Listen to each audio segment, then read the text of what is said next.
Merci vraiment pour votre amour et le culte d'hier m'a marqué.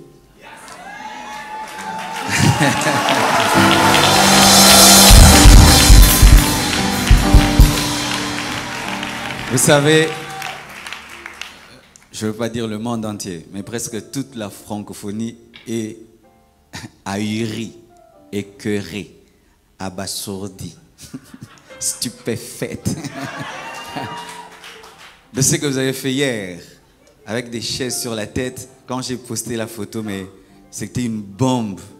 Tout le monde dit, pasteur, est-ce que j'aime Dieu? Est-ce que j'aime Dieu? Est-ce que j'aime Dieu? Non, acclamons le Seigneur.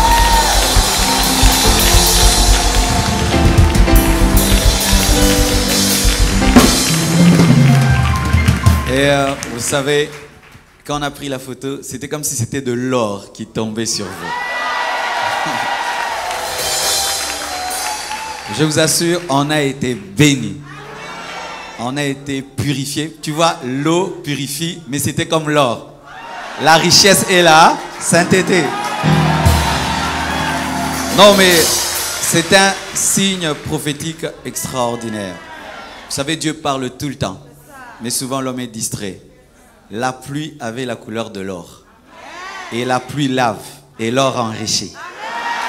L'équilibre entre la sainteté et la prospérité. Aujourd'hui, je vais faire l'effort de ne pas être mode vibration. Je vais parler calmement pour vibrer le soir. Amen. Surtout qu'il y a des hommes de Dieu. Nous devons un peu vous parler en profondeur des secrets pour prospérer dans le ministère. Amen. Vous savez, j'ai décidé, chaque fois que j'aurai à parler aux hommes de Dieu, de parler plus de comment je suis arrivé là. C'est pas que j'ai fait beaucoup. Mais c'est sûr qu'il y a beaucoup de gens qui aimeraient poser la question, pasteur, tu fais comment, tu as fait comment, tu viens d'où? Et tu n'as pas le temps de le faire. Et dernièrement, quand j'ai invité le pasteur Ivan, il devait parler aux hommes de Dieu, on lui avait donné, il devait répondre à des questions sans thème. Et quand il a voulu le faire, Dieu lui a dit non, tu vas parler seulement du secret de ton ministère. Il a parlé que de deux choses, mais ça a bouleversé les gens. Un cœur pur, deux, honorer les pères. Et non, on s'était rendu compte qu'on n'honorait pas nos pères à Kinshasa, qu'on était vraiment des impolis spirituels, des rebelles. On s'est repenti, on est allé chercher nos pères, on les a honorés et ça nous a bénis. Amen. Et merci encore, Bishop, pour l'invitation, ainsi que maman. Merci beaucoup, je me sens chez moi. Vraiment, merci beaucoup. Prions pour la parole. Oh, oh, oh, oh, oh, je crie à toi, oh,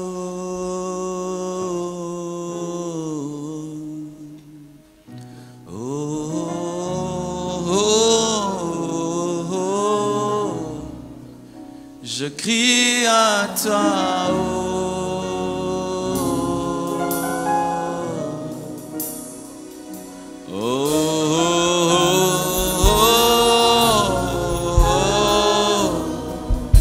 Je crie à toi,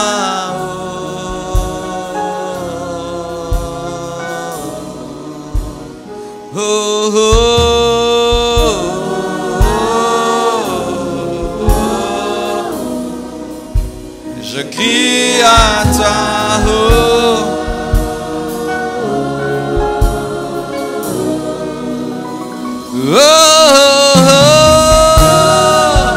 oh, oh, je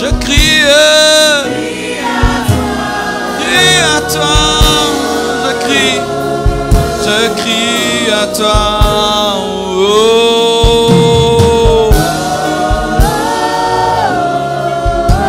je crie à toi, je crie à toi, je crie à toi, je crie à toi, oh,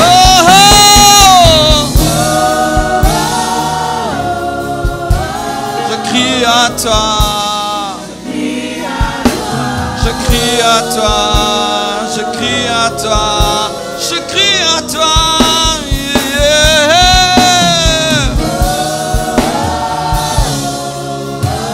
Je crie à toi.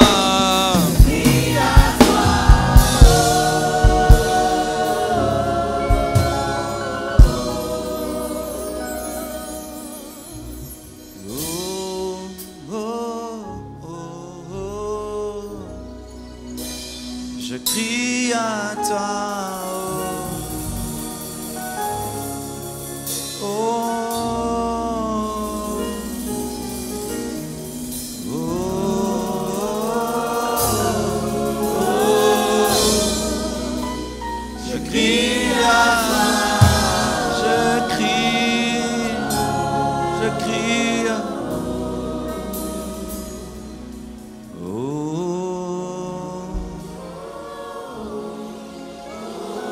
Crie à toi. Crie à toi.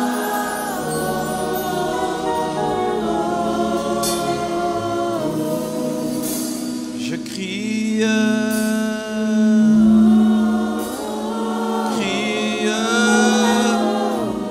Je crie à toi. Crie à toi. Crie à toi.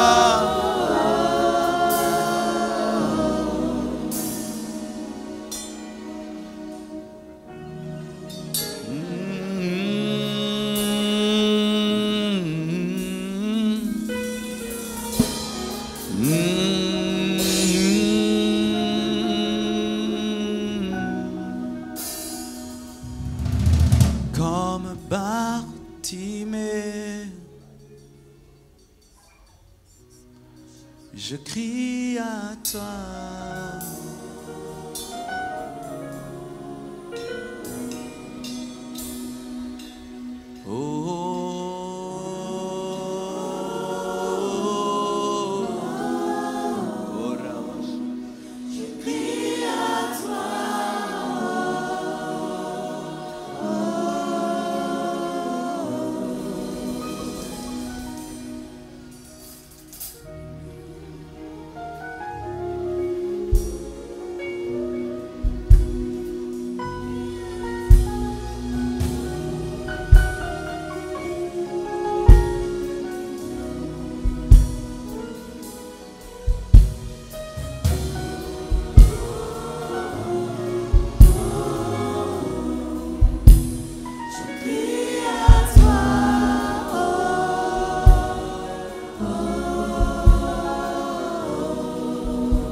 Seigneur Dieu de gloire, je te prie de me permettre de parler avec mon cœur et de partager des choses que tu as accomplies dans ma vie, pas pour me vanter ni pour me glorifier de quoi que ce soit, mais enfin d'aider un homme et une femme qui a une grande destinée.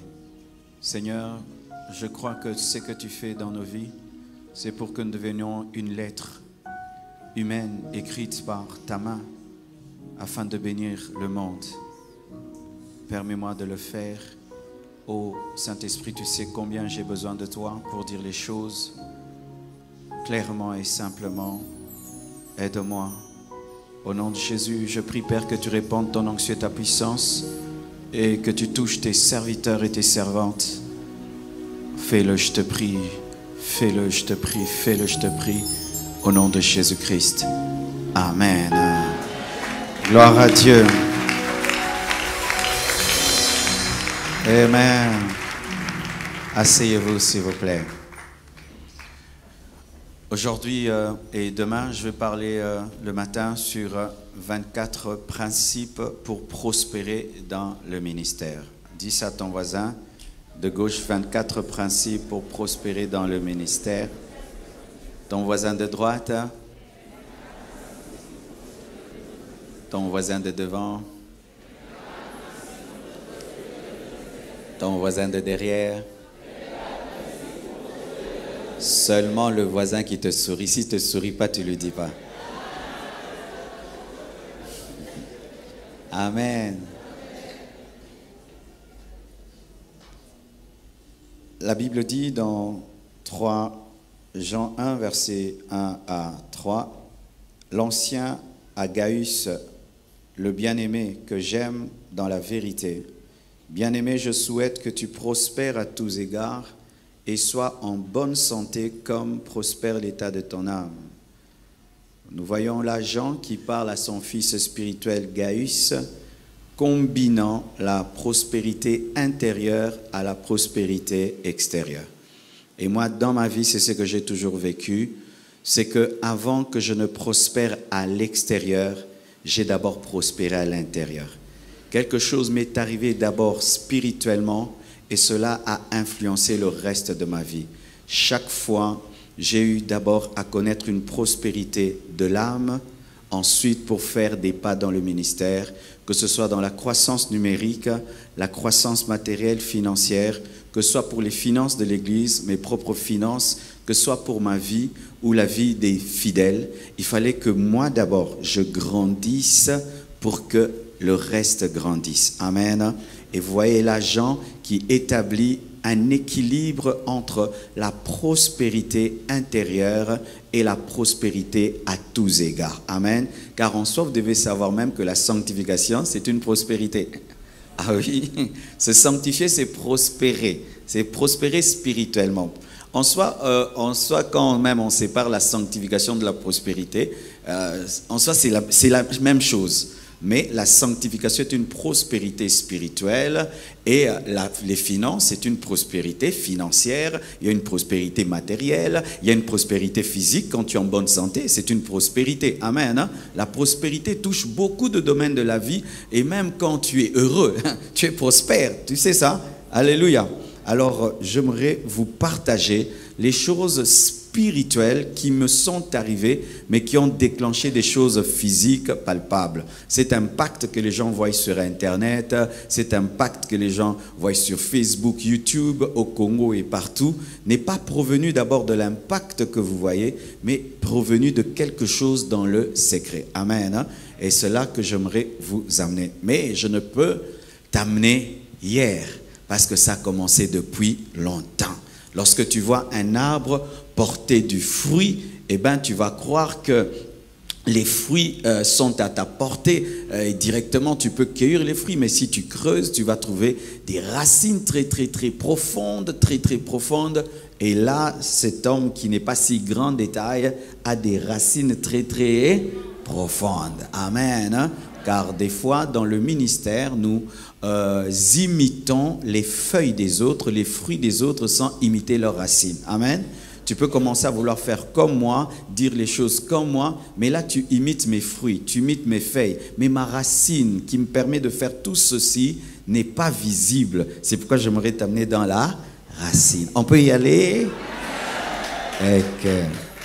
Mais vraiment, j'aimerais déjà dire que je ne pense pas être arrivé. Amen. Alors, on est vraiment encore en train de nous battre, de courir. Je ne pense pas être arrivé. J'étais à Genève avec l'homme de Dieu Bismarck, Tudor Bismarck. Cet homme fait 45 000 personnes le dimanche, 3 cultes de 15 000 personnes. Moi, je fais 3 cultes de 7 000 personnes. Il a 900 églises. Moi, jusque-là, 18 seulement. Alors, le chemin est encore très long. Amen. Hein? Je ne peux pas dire que je suis arrivé, mais le peu que j'ai vécu peut t'aider. Amen. Hein? Peut t'aider. Alors, la première chose, c'est reconnaître que tout est par grâce. Amen. Dieu m'a appris que ce n'est pas mon intelligence. Parce qu'il y a des hommes de Dieu plus intelligents que moi. Il y a des hommes de Dieu plus compétents que moi. Il y a des hommes de Dieu qui ont des diplômes et des diplômes de théologie, qui parlent un meilleur français, qui organisent leur église mieux que moi, qui jeûnent mieux que moi, qui font tout mieux que moi, mais qui ne sont pas moi. C'est la grâce.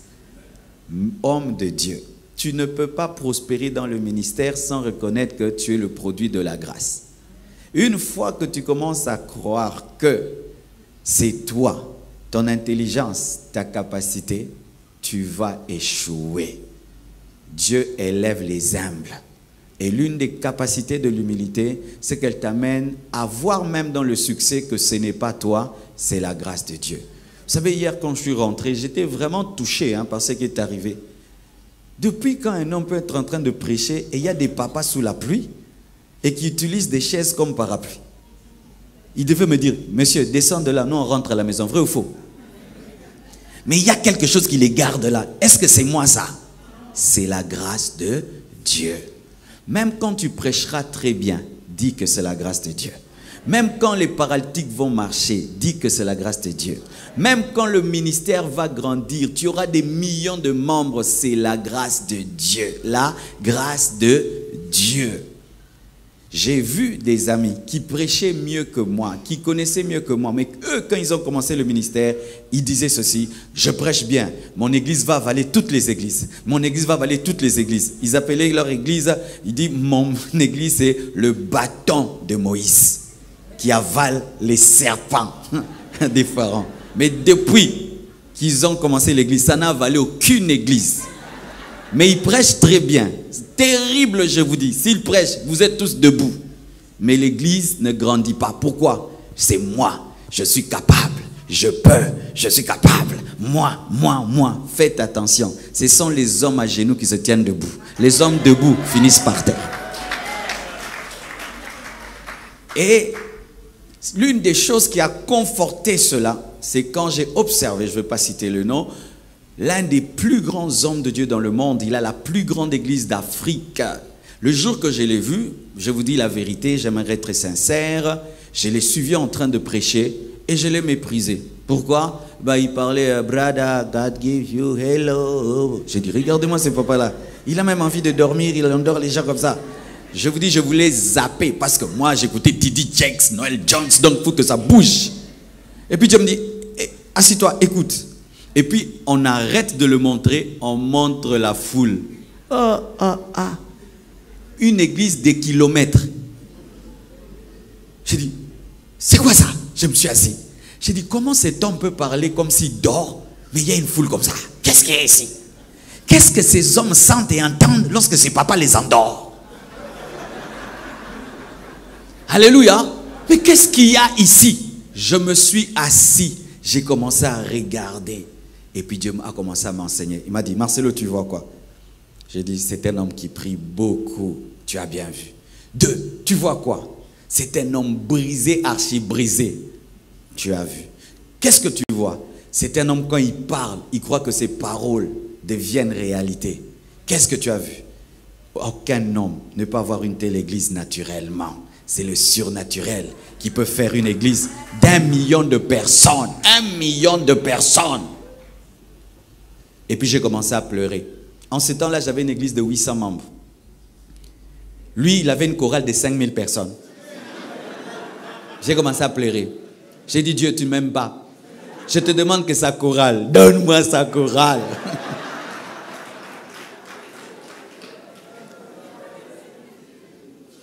Et puis il m'a dit: ok, je te donne sa chorale, mais pas directement. Je te donne le 1/5 de sa chorale. Je te donne 1000 membres. Mais va le dire à l'église. Je vais aller dire à l'église que Dieu m'a dit: cette année nous serons à 1000. On avait fait plus de 11 ans, 12 ans. On n'atteignait jamais 1000 membres. Et j'ai cru qu'en une année on serait à 1000. Quelle folie! Mais j'ai vu la grâce qui était sur cet homme. Et le surnaturel qui était sur lui. Et cette grâce, j'ai dit: si Dieu m'a parlé au travers de lui, je crois que cela va arriver. À la fin de l'année, on était à 1000. Et quand on a atteint 1000 membres, Dieu m'a dit: tu as la joie? J'ai dit: oui. Là, vraiment, je peux même mourir. Il m'a dit: non. Dis maintenant que vous serez à 2000 l'année prochaine. J'ai dit: 2000? Non. 2000 en une année. 1000 membres qui s'ajoutent. Comment ça? Va seulement le dire. Crée l'église en parole. Comment? Oui, j'ai créé tout par ma parole. Crée l'église par la parole. Va dire à l'église: vous serez à 2000. Et je suis allé, j'ai dit: nous serons cette année 2000. Ils m'ont dit: le pasteur est devenu fou. Et quand j'ai dit: nous serons à 2000, j'avais pas assez de chaises pour mettre ces 2000 personnes. Dieu m'a dit: tu n'as pas la foi. Car si tu crois que tu auras 2000, tu dois avoir 2000 chaises. Car des fois, nous attendons la croissance des églises sans croire qu'elle viendra. Car si tu attends 2000 membres, où sont les chaises de 2000 membres? Lorsqu'une femme attend 3 enfants, elle fait la lettre de 3 enfants. Mais toi, tu attends 2000 membres avec 500 chaises.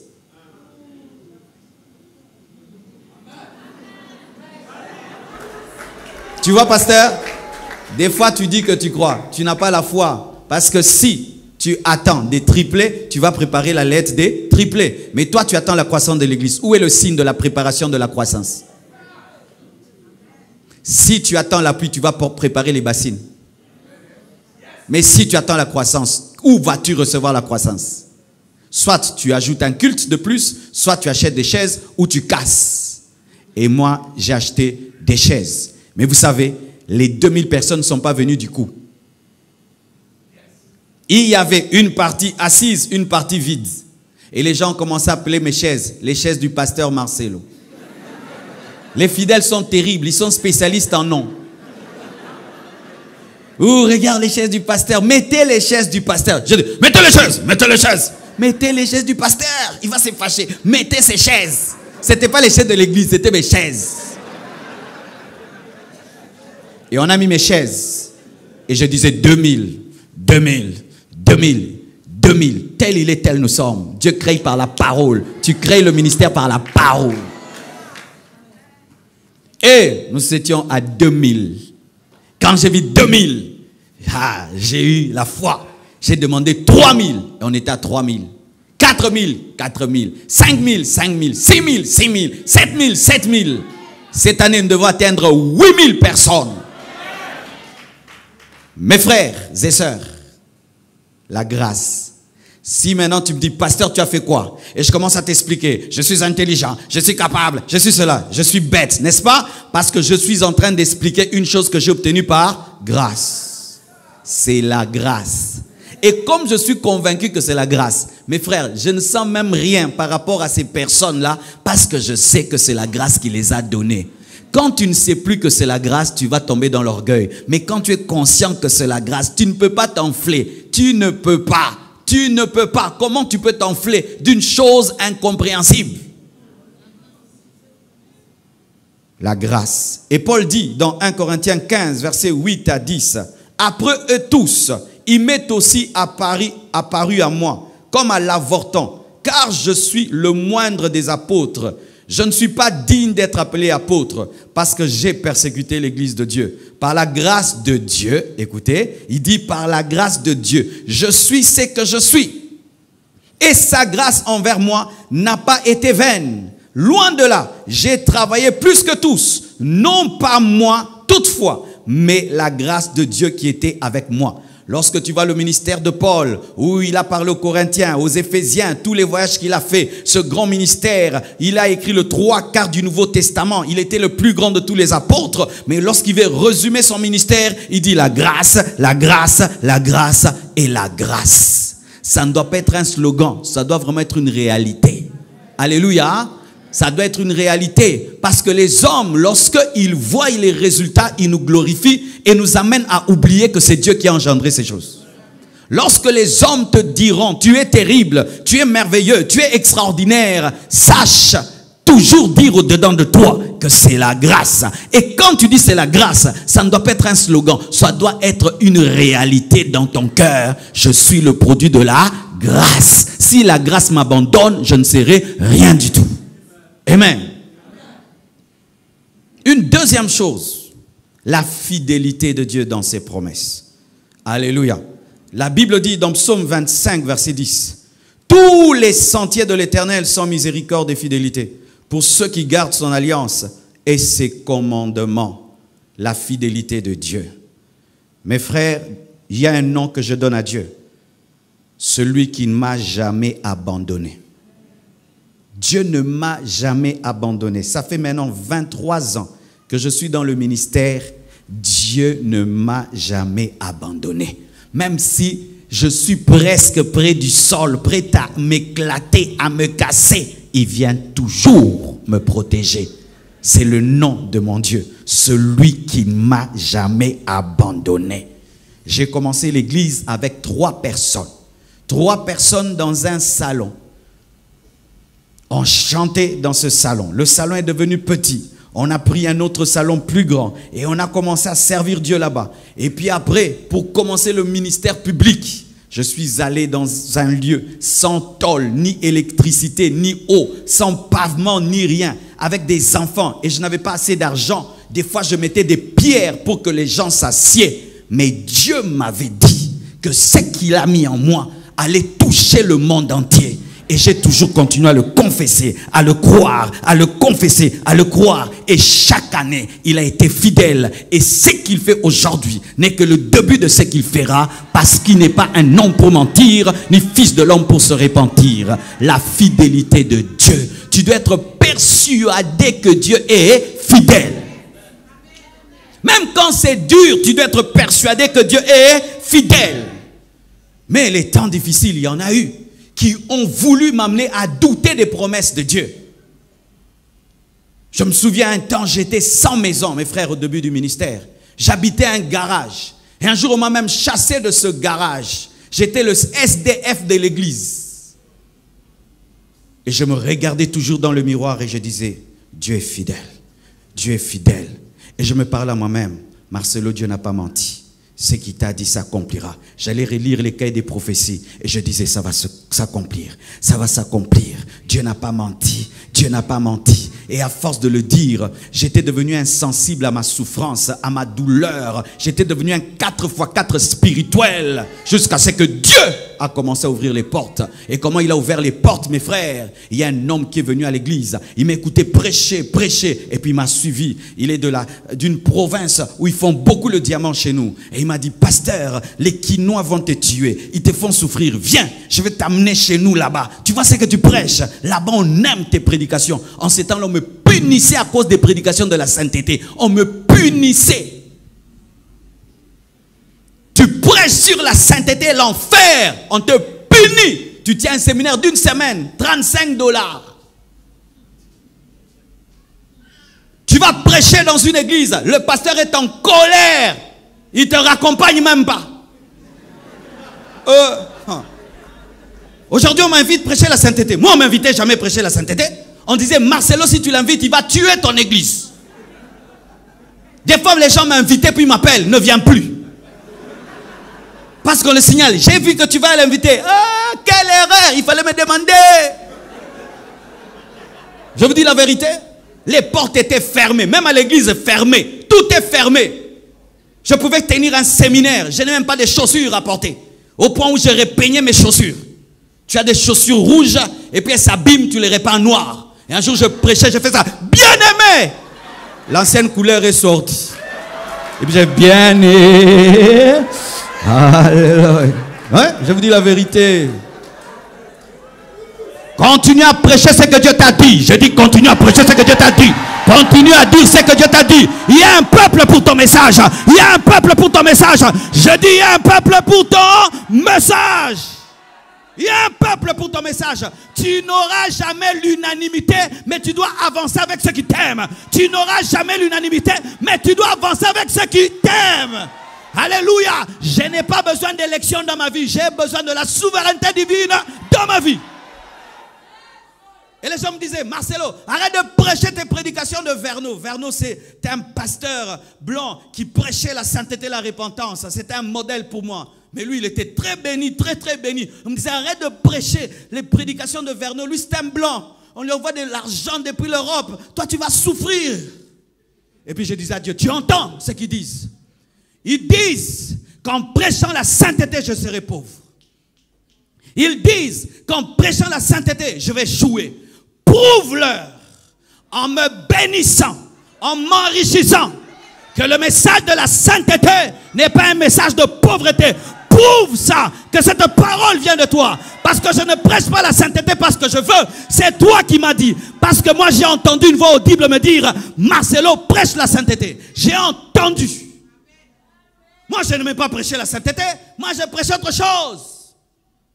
Mes frères, quand j'ai entendu cette voix, quelqu'un dans la salle a commencé à crier ses péchés à haute voix, à haute voix. Je vivais l'expérience où il confessait les péchés. Mais tout faisait pour que j'arrête de prêcher la sainteté, que j'arrête. Il m'arrivait de prêcher, mes frères. J'ai tellement faim que je vois noir. Noir, pas d'attaque démoniaque, faim, hypoglycémie.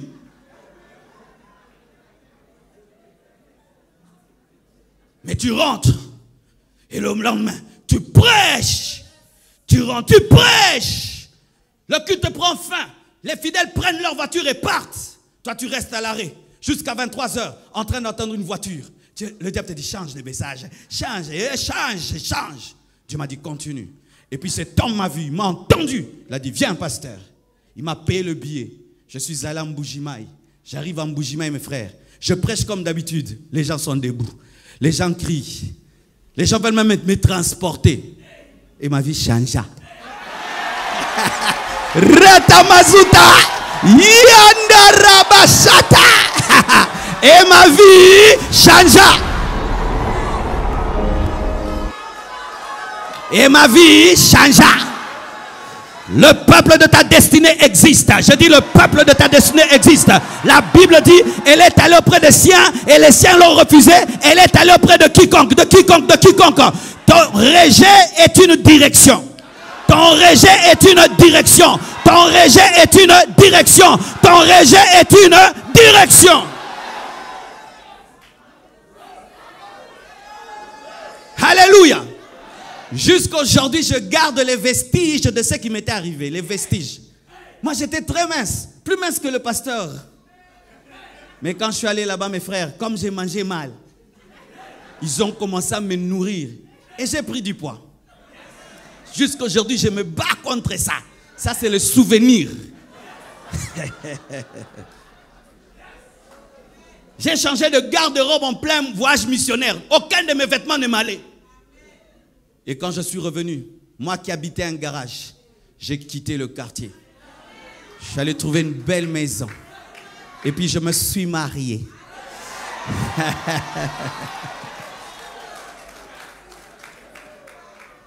Et aujourd'hui, quand je prêche la sainteté, les gens aiment. Et ceux qui veulent dire, la sainteté est un message de pauvreté, je dis, en quoi ma vie est la preuve que la sainteté n'est pas contre la richesse. Mes frères et sœurs, sachez ceci, que Dieu est fidèle. Homme de Dieu, ne sois pas découragé. Si c'est vraiment Dieu qui t'a parlé, je dis, si c'est vraiment Dieu qui t'a parlé, garde la foi. Garde la foi, il n'a pas menti. Si c'est réellement la voix de Dieu que tu as entendue, je te dis que cela finira par s'accomplir. Mais voici ce que tu dois faire. Si tu traverses des moments de désert, accepte de te nourrir de la manne en attendant de manger la caille et de manger plutôt le lait et le miel. Car si tu meurs de gastrite, tu seras mort avant.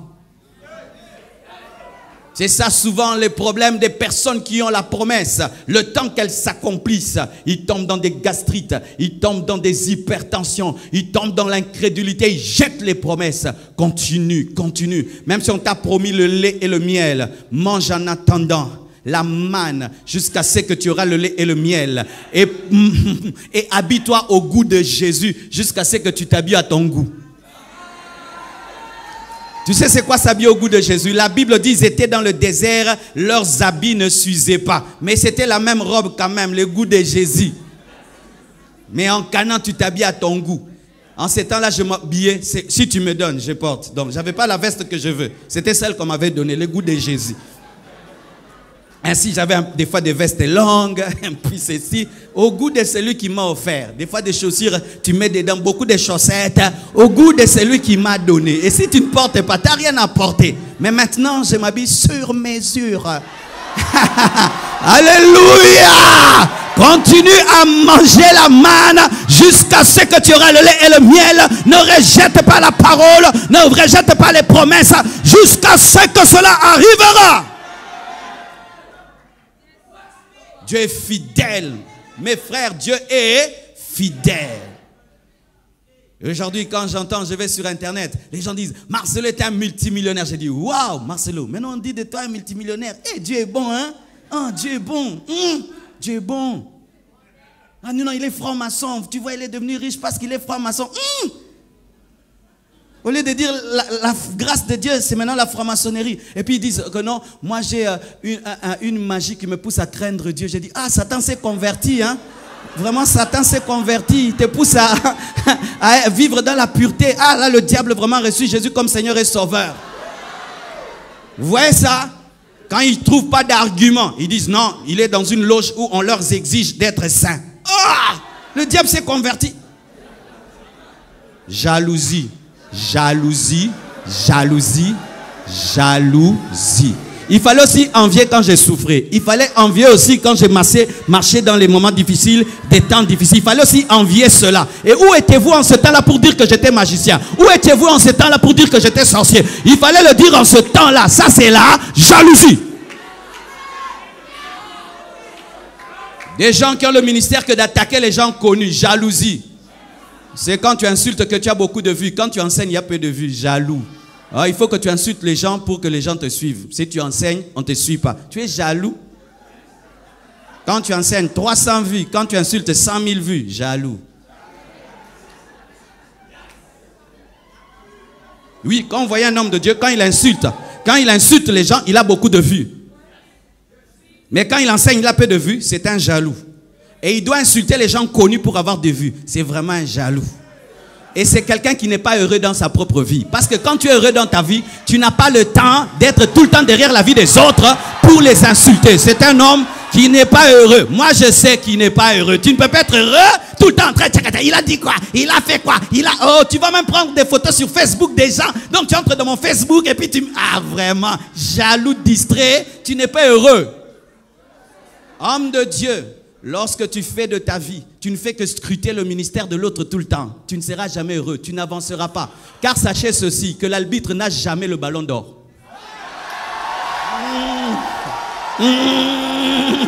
L'arbitre n'a jamais le ballon d'or.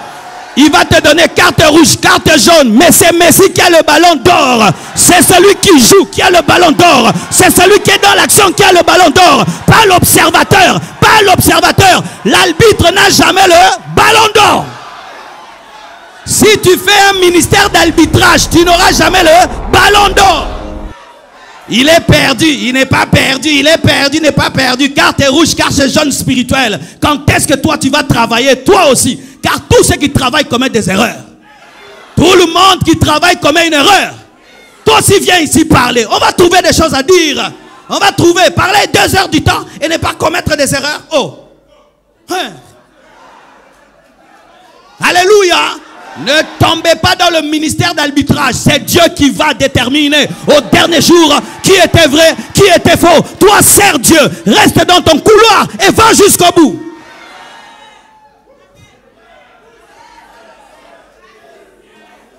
Alléluia. Dis à ton voisin, Dieu est fidèle. Amen. Dieu est fidèle. Et tu ne peux vraiment savoir. Quand il commence à accomplir sa parole, tu es comme si tu fais un rêve. Des fois, je reste avec ma femme, je dis, ah, ça c'est nous qui vivons telle vie. Des fois, on cause et puis on arrête. On dit, Marcelo, on vient de parler de quoi? Et tu te rends compte des conversations maintenant que nous avons dans cette maison. J'ai dit, Dieu est grand. Blanche, toi tu dis des choses maintenant comme ça. Et puis tu dis, Marcelo, tu commences à parler des choses comme ça. J'ai dit, vraiment, ma sœur, Dieu est bon. Non, Dieu est bon. Tiens bon, Dieu est bon. Tiens bon, Dieu est bon. Tiens bon.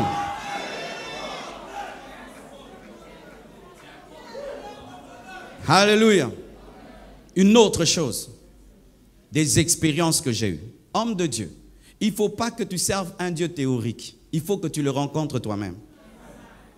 Sinon, un jour, l'ennemi va t'attaquer, il va te dire, ce sont tes pensées. C'est pourquoi Moïse a tenu, parce qu'il avait l'expérience du buisson ardent. Il s'est tenu devant un buisson qui parlait. Et même s'il pouvait passer par des moments difficiles, il savait que mon expérience était réelle. J'ai vu un buisson ardent.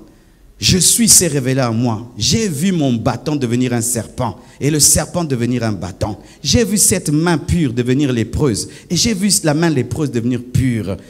Il existe. Ce n'est pas moi-même qui m'envoie devant Pharaon, c'est l'Éternel qui m'envoie. Est-ce que, homme de Dieu, tu as des expériences réelles avec Dieu? Quand tu es dans le secret de ta chambre, tu te remémores quoi? Tu te remémores quoi? J'ai jamais oublié ma conversion. Hier, quand j'ai entendu le pasteur témoigner sur comment il s'est converti, eh bien, j'ai dit, mais Dieu, il tire toujours ces hommes de Dieu de loin. Tu sais, moi aussi, c'est presque pareil. Moi, quand j'étais païen, mes frères, je me suis converti à l'âge de 15 ans, mais je commettais les péchés comme si j'avais 30 ans. je lisais que des livres d'adultes. Et pas les livres avec photos, c'était pour les enfants. C'était avec vraiment de la littérature. Et que j'ai mémorisé, de sorte que j'étais le conseiller en amour des gens de 30 ans. Quand toi et ta copine, ça ne va pas, peut-être c'était déjà le pastorat. Je vous fais asseoir, je vous conseille, et puis vous revenez ensemble. Mais j'ai 15 ans, je gère des gens de 30 ans, 25 ans. Quand les gens venaient chez nous, ils avaient 30 ans. Coco, nous cherchons Marcelo. Et maman disait, toi, tu cherches un petit enfant comme ça. Je dis, non, c'est mon ami. Et puis je sortais là, oui, ah, c'est mon pote. Et non, ma mère disait, ah, qu'est-ce que tu fais avec ces gens-là? Je dis, non, on cause bien. Et quand tu as mon âge, je t'appelais bébé. Ce sont des enfants. Pourquoi? Quand je cause avec toi, je trouve que tu es trop bas. Tu n'es pas profond dans le péché. Ouais. C'est quand Jésus est venu dans ma vie. Et vous savez, Jésus est venu comment dans ma vie? Je ne supportais pas d'aller à l'église. Moi, je combattais les églises. Il y avait une église à côté de nous et je prenais des baffles et je mettais contre l'église et je mettais du MC Hammer. Et en ces temps-là, il y avait une chanson de MC Hammer qui disait « Pray, pray ». Il rappait sur la prière, mais pour le diable. Et je leur mettais maintenant « Priez, priez » de MC Hammer. Et le pasteur là était pauvre. Il n'avait même pas de baffle, ni de micro. Il sortait et me disait « Marcelo, toi, arrête ta musique ». J'ai dit « Oh, pasteur, que ton Dieu t'achète des baffles. Ici, c'est chez nous. » Et il me maudissait. Ah oui, je ne supportais pas les hommes de Dieu. Quand tu as la sainteté, en moi, j'avais envie de donner les coups à tous ceux qui craignaient Dieu. Si seulement tu dégages la présence de Dieu, j'avais envie de donner des coups. Pourquoi? Parce qu'à l'âge de 10 ans, j'ai eu une apparition des sorcières qui sont venues me bouffer. Vous qui ne croyez pas que la sorcellerie existe, que les démons existent, que le diable existe, vous vous trompez. J'étais endormi sur mon lit et j'ai vu traverser le mur des femmes, une dizaine de femmes, habillées en cagoule, en train de chanter en Swahili. Le Swahili, c'est l'une de nos langues au Kivu, parce que j'ai grandi au Kivu. Elles chantaient en Swahili, Wangu Marcelo, Nakula Marcelo. C'est-à-dire, Marcelo est à moi, je vais manger Marcelo. Et pendant que ces femmes chantaient, mes frères, elles jouaient un tam-tam. Vous voyez les tam-tams du village là? Je vous dis, dans la coutume africaine, il y a beaucoup de sorcellerie. Hein? C'était du sang vraiment, un tam-tam satanique. Et il y avait une casserole dans le vide qui était en train de bouillonner sans feu. Ah oui, la lévitation. Et qui bouillonnait dans le feu, sans feu.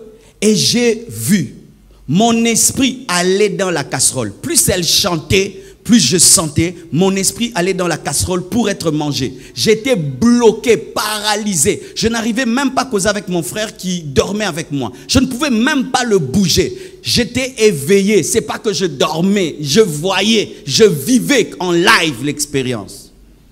Et en ces temps-là, je priais quelque part. J'évite de citer le nom parce que je suis en cessez-le-feu. Je priais quelque part. Alors quand je priais là-bas, on n'avait que 2 prières. Soit tu salues maman, soit tu dis notre Père.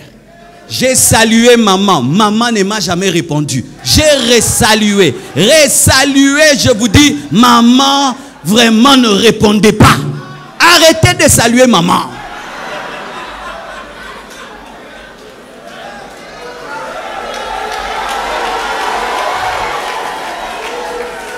Moi, j'ai salué, je l'ai salué, mais la puissance des ténèbres était toujours là. Et puis j'ai pris ma deuxième prière que nous avons enseignée là-bas. Notre Père qui es aux cieux, que ton nom soit sanctifié, que ton règne vienne. Quand j'ai dit que ton règne vienne, à l'instant, elles ont disparu. La casserole a disparu. Ça, c'est une vraie prière. Ça, c'est la prière de la Bible. Ça, c'est la prière de la Bible. Mais malgré qu'elles ont disparu, je ressentais leur présence. Et j'ai couru voir mes parents. En ces temps-là, mes parents ne priaient pas. Ils ne connaissaient pas Dieu. Et j'entre dans leur chambre. J'avais 10 ans. J'étais un garçon très fier. Mais j'entre dans la chambre.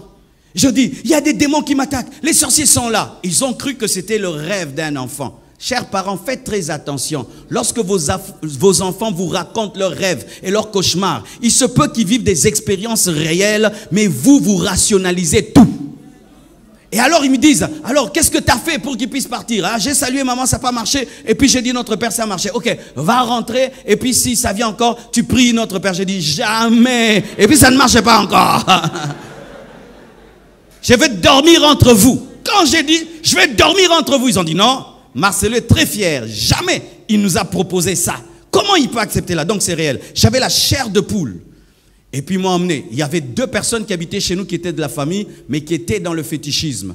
Et quand ils m'ont emmené chez elles, elles ont dit, nous sentons des présences maléfiques. Et pendant que je parlais, je voyais en vision un homme blanc et une femme noire qui me parlaient, qui me disaient, qu'est-ce que tu penses? Parce que tu leur dis, nous finirons par t'avoir. Et moi, je devenais l'interprète. Je commençais à dire, on me dit ceci, on me dit cela. J'étais comme entre ces esprits et ma famille.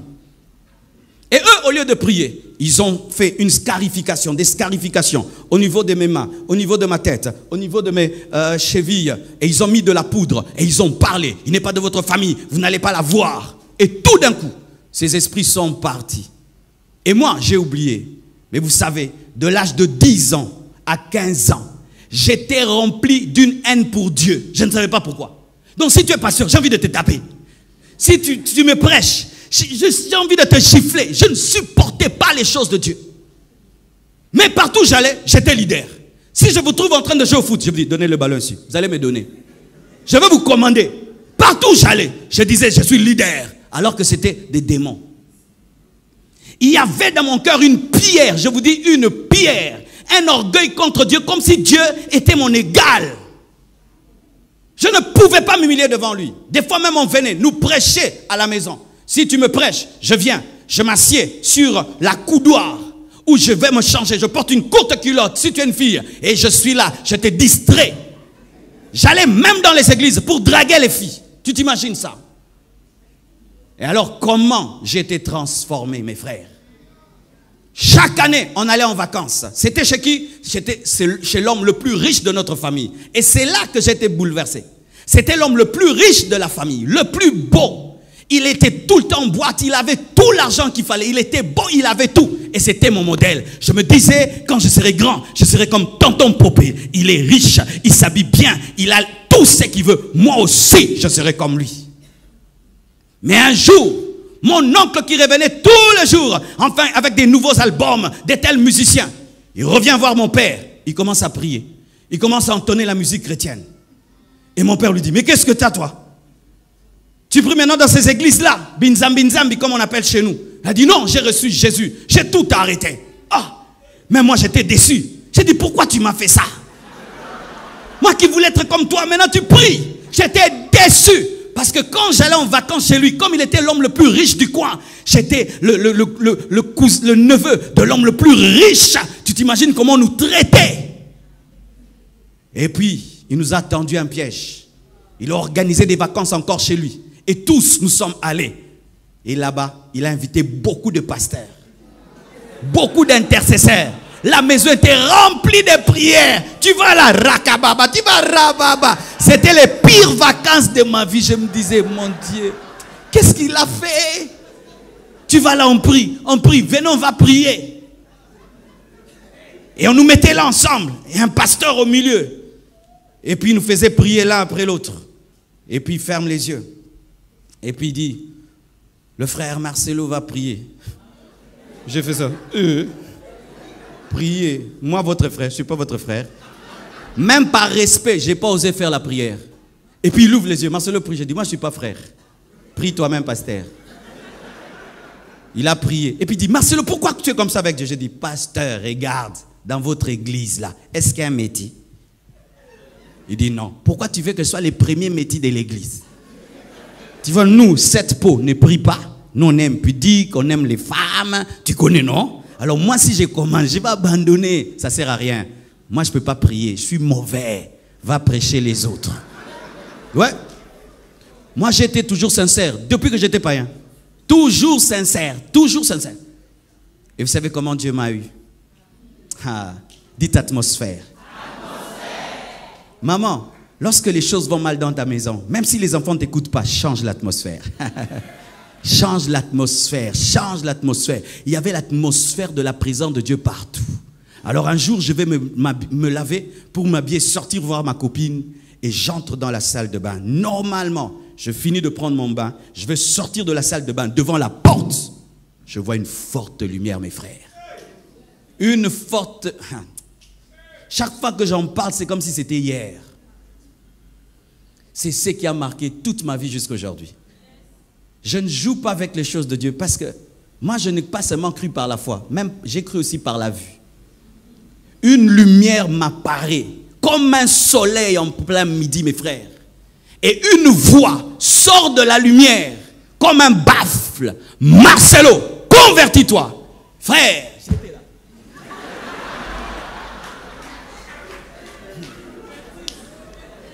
J'avais mon essuie sous mes reins et j'étais là. Il se dégageait de cette présence deux choses, la sainteté et l'amour. La sainteté me repoussait, mais l'amour me retenait. J'avais envie de fuir et de rester. Je sentais à la fois qu'il m'aimait beaucoup, mais je sentais à la fois qu'il était trop pur pour que je reste là. Il m'a dit, Marcelo, convertis-toi. Et j'ai répondu. J'ai répondu à la voix. On se convertit comment?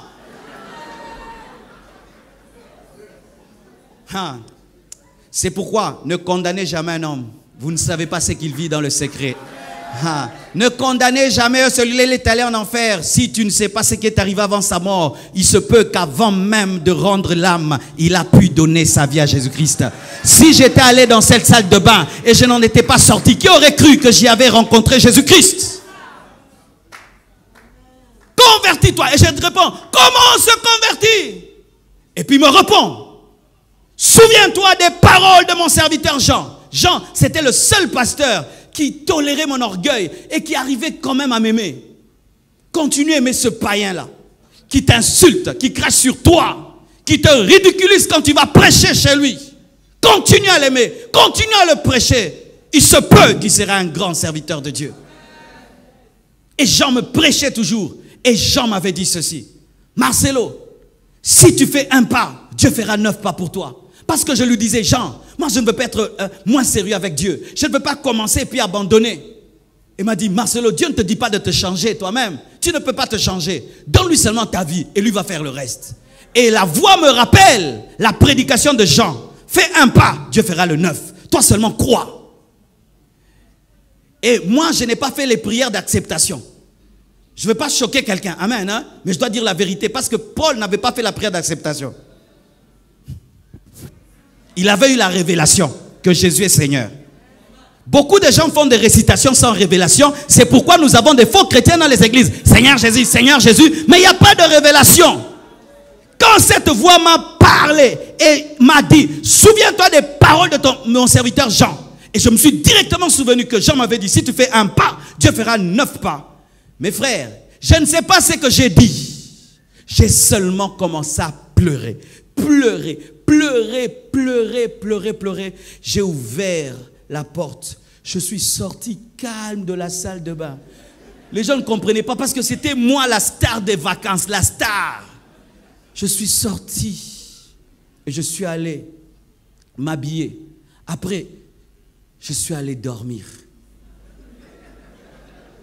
Et puis j'ai cherché une Bible après. Je l'ai ouvert comme ça, je ne connaissais pas la Bible. J'ouvre. Tout ce que j'ouvre tombe sur moi.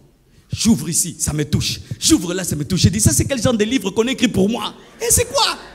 Donc ça me touchait à un niveau. Et puis j'ai déposé la Bible. Ça me faisait trop mal. Et à l'instant, mes frères, tu t'imagines, tu te convertis aujourd'hui. Tu as une expérience de Jésus. Mais à l'instant, quand seulement je dors, je vois des nains, petits comme ça, tout noirs, qui volaient dans les airs. Des milliers qui parlaient 3 langues au même moment. Le français. Ne sois jamais orgueilleux de parler français. Les démons parlent aussi français. Le lingala et le swahili. Et me parlaient aussi. Pourquoi tu t'es converti en français? En lingala, en swahili, 3 langues au même moment. Et ces esprits venaient en colère, en trompe, sont entrés dans ma chambre. Et j'ai vu que ces esprits venaient des villages. C'était quoi? Quand j'avais 10 ans. Quand j'avais 10 ans, la poudre qu'on avait mis en moi, c'était des esprits du village qu'on avait mis en moi. Et ces esprits-là, donc pendant 5 ans, étaient avec moi. Ce sont ces esprits qui me rendaient orgueilleux, incrédule, jaillissaient Dieu. Comme tu es là, il y a certaines choses que tu fais, ce sont les démons. Ce sont les démons qui te poussent à mener cette vie. Tu penses que c'est ton caractère, alors que ce sont des démons. Et ces esprits se sont manifestés directement. Mes frères, ces esprits se sont retrouvés en dehors de moi.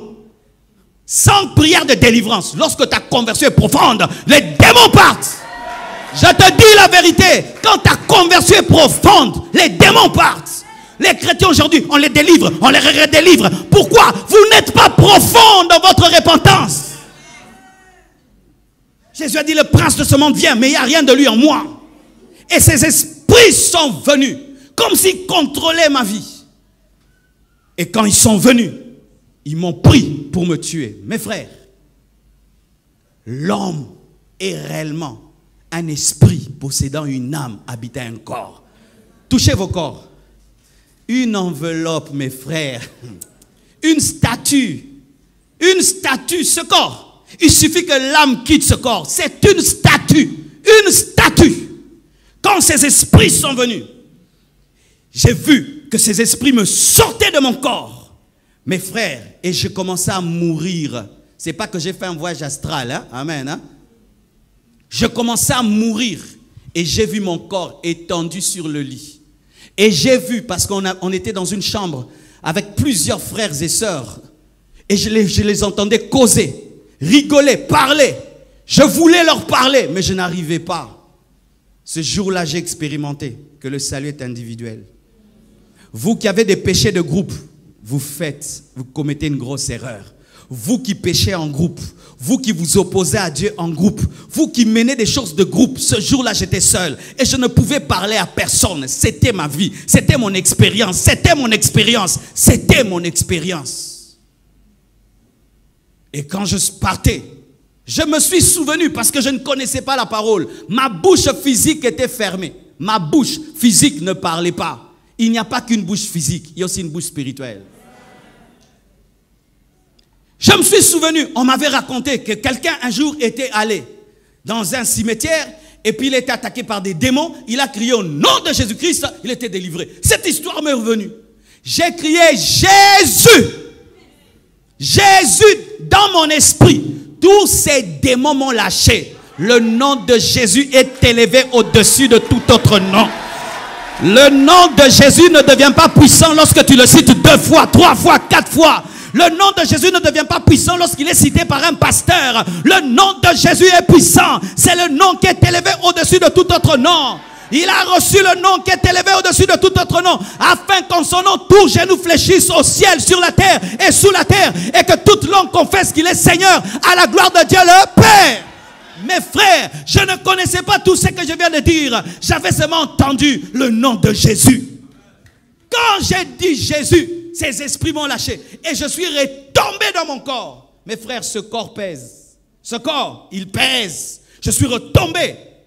J'étais un bébé. J'ai crié, les démons sont là. Tout le monde a fui. Tout le monde. Sortez-moi aussi. Je les délivrais, mais j'ai fuyé.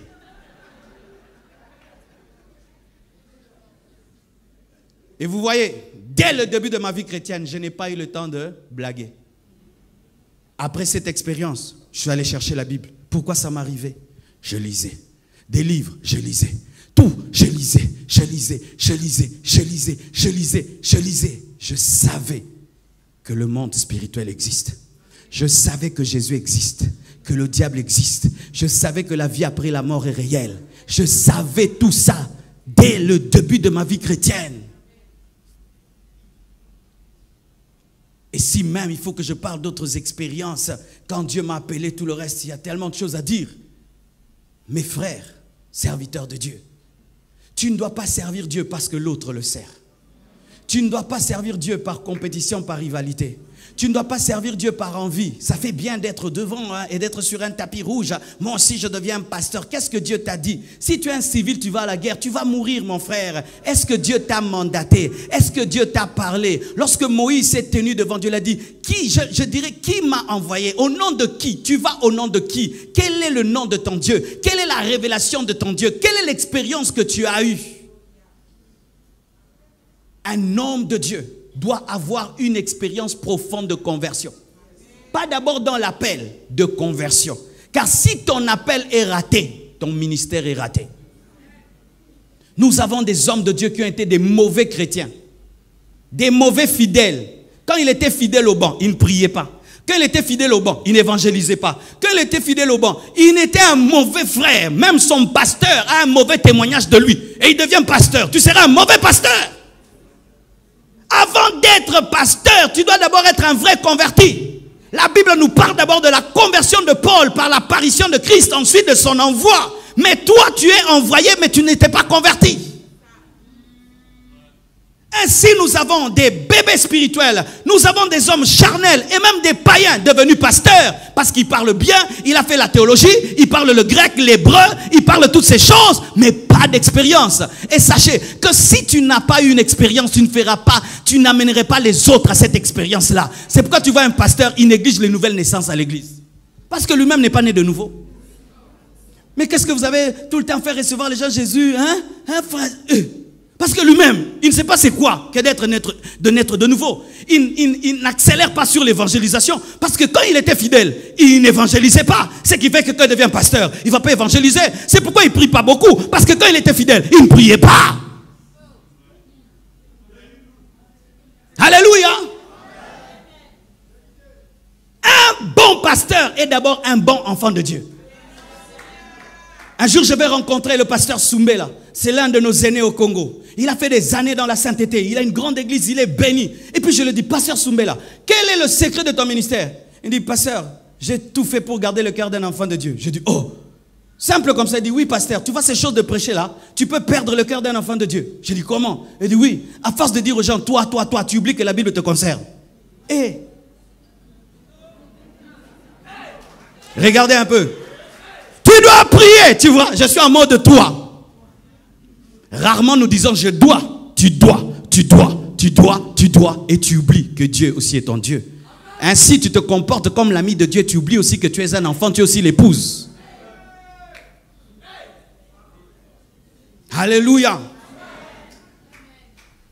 Des expériences. Un jour, j'étais en train de prier et puis je vois un ange qui m'apparaît. Il est venu comme un examen et me dit, Marcelo demande 4 choses.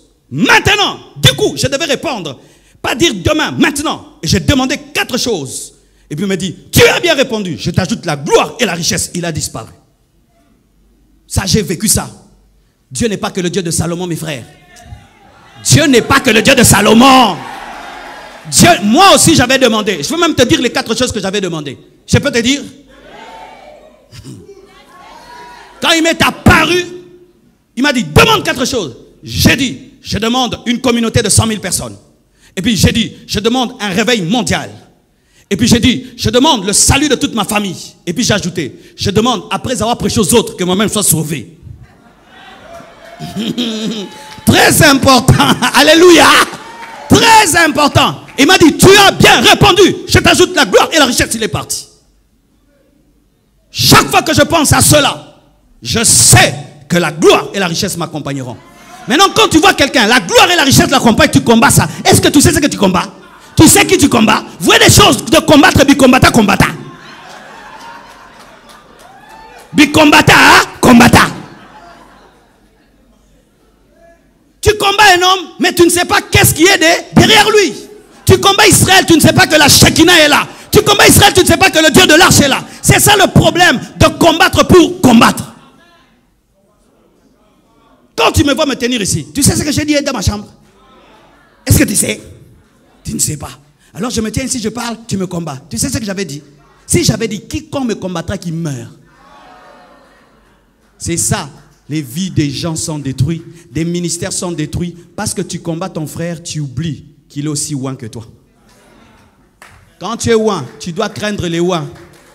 Si tu as des alliances, lui aussi il a des alliances. Ah oui. Lui aussi, il a des alliances. Et depuis ce jour-là, mes frères, je ne force rien. Dernièrement, j'étais chez Pasteur Amazou. Il me bénit comme ça. Je prends 1000 $. Je dis, Pasteur, Dieu me dit de te bénir. Va manger avec ta femme, pense seulement à moi. Je lui donne. Je rentre à Kinshasa. Je vois un millionnaire qui vient chez moi à la maison. Il me dit, Pasteur, Dieu m'a mis à cœur de te donner 100 000 $. Ouais. Il m'a donné la nuit. Mais je ne me suis pas senti en danger. Parce qu'il y a des gens, si on lui donne 100 000 $ la nuit, il est en sécurité. Si ça bouge dehors, les voleurs sont là. J'ai dit que Dieu te bénisse, papa. Et puis j'ai pris ça, j'ai mis là dans l'achat parcelle parce qu'on va acheter une deuxième parcelle de l'église. J'ai appelé les diacres, j'ai dit quelqu'un a donné, c'est pour l'achat parcelle. J'ai dormi comme un enfant. Et le matin, on a mis en banque. Calmement, calmos. Je n'ai même pas pris 1000 $, ni 10 $ dedans, ni $1 dedans. Je n'ai pas pris 100 000 et tout dans le compte de l'église pour acheter une deuxième parcelle. Et je suis en paix, je suis calme. Maintenant, tu vas combattre ça. Tu sais d'où ça vient? Arrêtez de donner la gloire de Dieu à Satan. Arrêtez de donner la gloire de Dieu à Satan. Comme si c'est seulement Satan qui bénit. Est-ce que lui bénit même? Il maudit, il maudit. Et ainsi, ça fait quoi? Tout ce qui est grand est au diable. Ça, c'est une insulte à Dieu. Vous savez ça? C'est une insulte à Dieu. Une insulte à Dieu. Quand quelqu'un est pauvre, on ne le discerne pas. Si tu es riche, on te discerne. Si tu fais ça, pourquoi tel signe? Si tu fais ça, pourquoi il a fait ça? Si tu fais ça, pourquoi il a fait ça? Toi, maintenant, tu fais quoi? Mais c'est terrible, hein? Tu fais comme ça, pourquoi il lève le cou? Tu fais comme ça, pourquoi il fait ça? Depuis qu'on est enfant, qu'on prie. Prions, les enfants font comment? Seigneur, depuis qu'on est enfant, qu'on prie. Mais maintenant, si je fais ça, ce n'est plus la prière quand j'étais enfant. Si toi, tu restes calme comme ça, il n'y a rien. Mais moi, si je reste calme comme ça, il est en train d'invoquer. Si tu ouvres les yeux, il est en train de contrôler. Tu fermes les yeux, tu invoques. Tu ouvres les yeux, tu contrôles. Tu fais quoi? Tu disparais. Dis bêtise. Dis bêtise. Bêtise, bêtise et bêtise.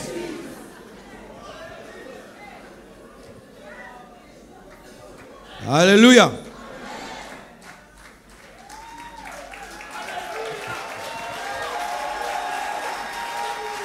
Alléluia. Et maintenant, une autre chose maintenant que la grâce de Dieu m'a enseigné. Parce que la grâce enseigne. La grâce enseigne à renoncer aux œuvres mortes. Mais la grâce t'enseigne la parole, t'enseigne les principes de la Bible. La grâce te prépare à saisir des opportunités. Voici un autre secret. Dieu m'a rendu capable de me préparer à saisir les opportunités. Et quand je les ai, je les maximise. Je suis toujours en mode préparation. Et des fois, quand je dis à ma femme, tu vois là, c'est ce que je fais là. Je prêcherai à tel endroit. Je prêcherai à tel endroit. Des fois, je finis une prédication. Je dis, tu vois cette prédication, je vais la prêcher à tel endroit. Elle me dit, ah, toi aussi, je te dis. Je me prépare toujours à saisir une opportunité. Je suis toujours en mode préparation. Je suis tout le temps en train. C'est pourquoi quand on me demande même de prêcher un message d'1 heure, je prépare même un message de 4 heures, de 5 heures.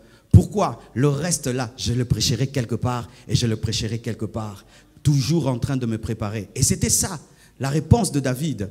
1 Samuel 17, versets 32 à 37, la Bible dit, David dit à Saoul que personne ne se décourage à cause de ce Philistin.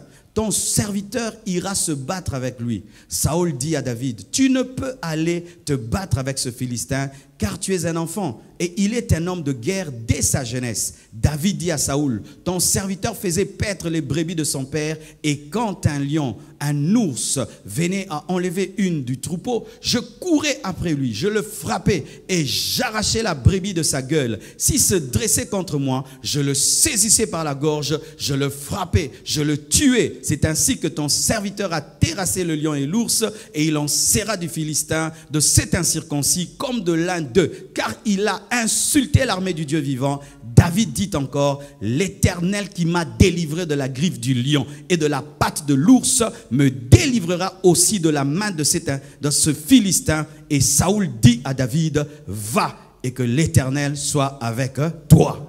Il s'était préparé à rencontrer Goliath en s'entraînant sur l'ours et sur le lion.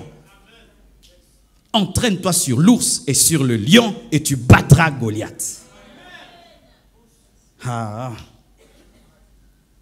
La première fois que ce principe m'a aidé, c'était quand j'étais encore au pied de mon pasteur pour qu'il puisse prier pour moi et reconnaître mon ministère. Mes frères et sœurs, j'étais formé par un grand homme de Dieu avec une onction extraordinaire.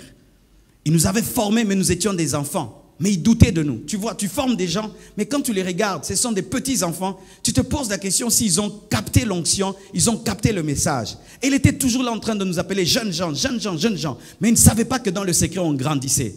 On allait prêcher dans d'autres églises, on nous appelait pasteurs. Mais lui, il nous appelait enfants, enfants, enfants, enfants. Un jour, je dois aller à l'église. Dieu me dit, prie, je prie. Prie encore, je prie. Prie, je prie. Il me dit, habille-toi bien. J'ai dit, non, Seigneur, aujourd'hui, je ne suis même pas au programme et tout. Habille-toi bien. Je m'habille bien. Prie, je prie. J'ai dit, qu'est-ce qu'il y a? Aujourd'hui, je ne vais rien faire. Prie bien. Et puis, je m'assieds devant. Je vois mon pasteur qui était devant.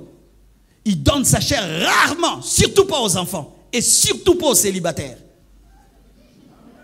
Alléluia. Et là, j'avais 21 ans. 21 ans. Je le vois, il m'appelle. Marcelo, viens. Moi, monter devant là, je ne montais pas. Aujourd'hui, les gens sont habitués à monter ici. Ils viennent prendre des photos ici. Nous, monter là-bas, c'était terrible. Le Saint des Saints. Et puis il dit, viens, monte. Je monte en tremblant. Il dit, assieds-toi à côté de moi. J'ai passé à côté de lui. J'ai dit, mon Dieu. Il me parle à l'oreille. Il m'a dit, Marcelo, est-ce que tu peux exhorter avant que je ne prêche? J'ai dit, moi, exhorter dans mon cœur, hein, tout ça c'est en moi, je ne lui parle pas. Même quand tu as peur, ne dis pas toujours. Moi, exhorter avant le pasteur capé? Non. Mais Dieu me dit, dis oui. Je dis oui, je vais exhorter. Et puis il me répond, tu vas dire quoi? Moi je dis, oh, je vais dire quoi? Et puis Dieu me dit, accepte. Moi je dis, je vais parler. Il me dit, tu vas parler? Je vais parler. Il dit, ok, tu vas parler. Ok. Il me dit, rentre. Je rentre à ma place. Pendant qu'on chante, moi je ne suis plus là. J'ai dit, oh Dieu. Oh mon Dieu, qu'est-ce que j'ai cherché ici? Oh mon Dieu, mon Dieu, mon Dieu, mon Dieu. Et puis je me souviens que l'Esprit m'avait dit de prier et j'ai compris que c'était l'opportunité. Et vous savez ce que l'Esprit m'a dit? Il m'a dit, Marcelo, tu te souviens de sa prédication telle? La persévérance, la puissance de la foi. La foi, la puissance de la prière. Et la persévérance, la puissance de la foi. J'ai dit, oui, tu vas prêcher la même prédication pour qu'il sache que tu entends quand il prêche. Et de deux, tu vas ajouter ta particularité après avoir prêché ton message. Je cherche vite dans la Bible. Je trouve, je cale, je bloque. Quand tu écoutes ton pasteur, écoute bien. Écoute bien, écoute bien, écoute bien. Celui qui écoute bien parlera bien. Celui qui écoute bien parlera bien. L'homme a deux oreilles, il a une seule bouche. Pourquoi? L'homme est fait pour entendre plus que parler. Deux oreilles, une bouche. Le problème, c'est que vous ratez votre préparation. Pendant que tu es à l'église, au lieu d'écouter, tu dis, quand est-ce que je vais prêcher? On me bloque, on me bloque. Arrête de penser à on me bloque. Mange et mange et mange et mange et mange. Quand tu vomiras, ce sera la vie. Alléluia. Savourez le temps où vous êtes assis. Aujourd'hui, moi, j'envie le temps où j'étais assis. Regardez, on prêche. Ça fait mal de prêcher. Hein? Ne suivez pas tout ce que je fais là. Après, j'ai mal. On me masse. Oh, j'ai mal après. Chaque mardi, on me masse. Chaque mardi, comme un footballeur. Oui, les pieds. Mes frères. Et il me dit, tu vas le prêcher. J'attendais comme un sportif qui était sur le starter, qui attendait. Et tu sais, dans la vie, un jour, tu sens que ça, c'est la prédication de la destinée. Tu sens ça, non? Tu dois sentir, hein? Homme de Dieu. Il y a des prédications, ce n'est qu'une prédication. Mais ça, tu sens, ça, je vais quitter là pour là. Et j'ai senti qu'aujourd'hui, ma destinée va changer. Mes frères, j'ai attendu. Et il attend qu'il y ait un peu de gens. Il dit, maintenant, nous allons appeler l'homme de Dieu, Marcelo. J'ai dit, homme de Dieu! Oh, donne-moi la main! Nous venons de loin, mon frère. Nous venons de loin. Mais un beau parcours. Un beau parcours. Et puis je monte. Je prie. Et puis je commence à dire, il nous avait été dit, et j'utilise même sa manière de parler, que la prière, que la foi est la puissance de la prière. Là, le vieux fait, et la persévérance est la puissance de la foi. Là, je le regarde, je sens, j'ai dit yes. Et j'aimerais aussi vous dire, si tu as la persévérance, il faut aussi la sanctification. Il faut. Les gens me regardaient, qu'est-ce qu'il a mangé? Il a dormi où? Quand j'ai fini l'église à acclamer, le pasteur s'est tenu debout. Il a dit, ces enfants ont la formation. Ces enfants ont l'onction. Il a dit, c'est pourquoi on était un groupe. J'étais le pionnier du groupe. Tu sais que tu as percé la percée d'une génération. Ta percée est la percée de toute une génération. La victoire de David était la victoire de tout Israël. Et je aimerais te dire de ne jamais négliger ta destinée, parce que ce n'est pas ta destinée. Ta destinée est la destinée de plusieurs frères et de plusieurs sœurs. Et il dit, ces enfants, je vais prier pour eux. Il entre en jeûne et prière. Il nous fait entrer en jeûne. Il nous impose les mains. Et son onction vient sur nous. Il voyage, il va aux États-Unis. 1 année, 2 ans après, à l'âge de 23 ans, je commence une église. Et cette onction a coulé jusqu'à aujourd'hui. Et je suis devenu l'un de ses fils dont il est fier. Il est fier.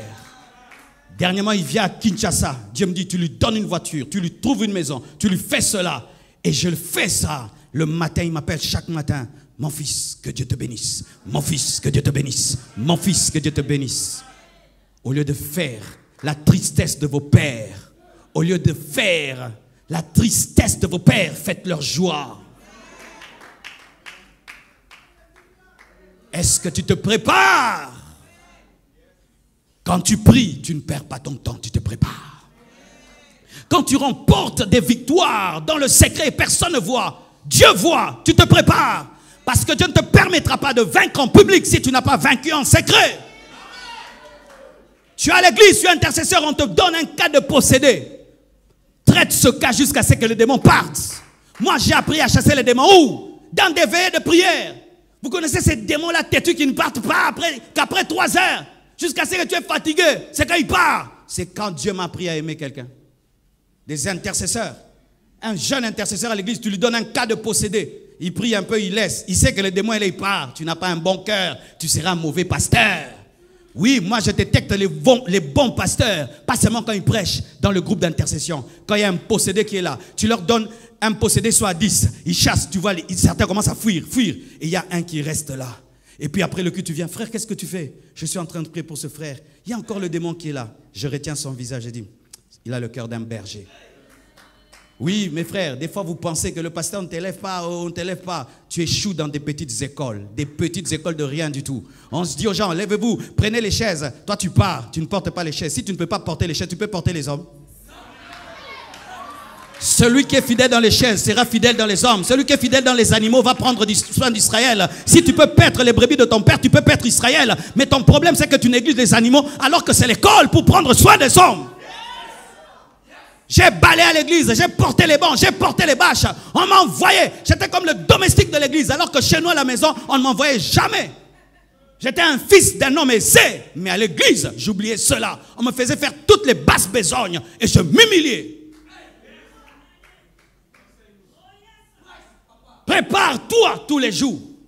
Accepte la formation, l'école de Dieu. Mange et mange encore et mange et mange encore. Et mange et mange encore.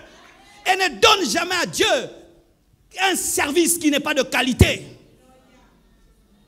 Que je prêche devant 3 personnes, devant des riches et des pauvres. Je prêche toujours de tout mon cœur. Pourquoi? Quand tu t'habitues à mal prêcher, tu prêcheras mal. Tu vas faire entrer en toi un virus de médiocrité. Mais si tous les jours tu fais tout bien, tu feras toujours bien. Dernièrement, j'ai tenu une action qui a réuni 10 000 personnes à Kinshasa. Et je veux prêcher à ces 10 000 personnes. Il me dit, va dans ton vieux cahier, va chercher ta prédication là. Je veux que tu la prêches. C'était une bonne prédication, mais tu l'as prêchée devant une centaine de personnes. Prends-la. Elle est digne d'être prêchée à cette foule. Je prends ma vieille prédication là. La pierre de David. Je parle de la pierre de David. Comment elle a entré dans le front de David, plutôt de Goliath. C'était une vieille prédication. Je l'ai prêchée à des gens qui ne la comprenaient même pas. Mais je leur ai prêché de tout mon cœur. Et Dieu me dit, maintenant tu la donnes. Mes frères, je l'ai donnée. Et toute la ville a bougé par cette prédication. Mais que j'ai prêché quand? Que j'ai prêché devant 100 personnes. Je ferai bien quand tout ira bien. Non, on fait bien quand les choses sont mauvaises.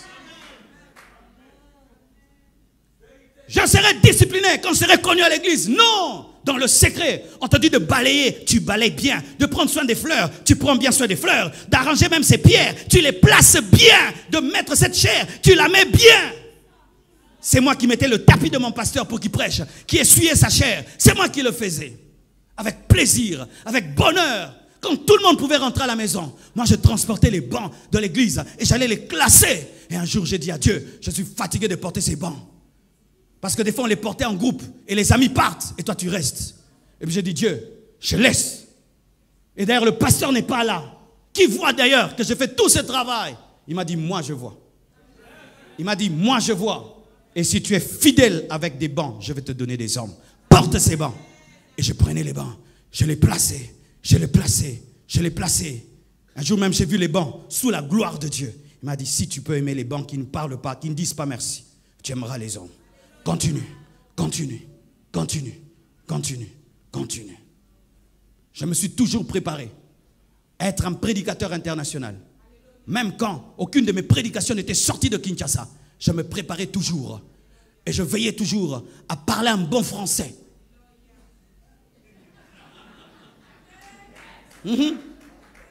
Même quand il n'y avait pas l'internet, j'enregistrais toujours mes prédications et je corrigeais mes fautes. Là j'ai mal parlé français, là j'ai mal prononcé, j'ai mal. Pourquoi tu écoutes 2 fois tes prédications? Pour corriger, pour corriger. Pourquoi? Je sais que j'irai loin et je dois savoir parler, je dois apprendre à parler, je dois apprendre à parler.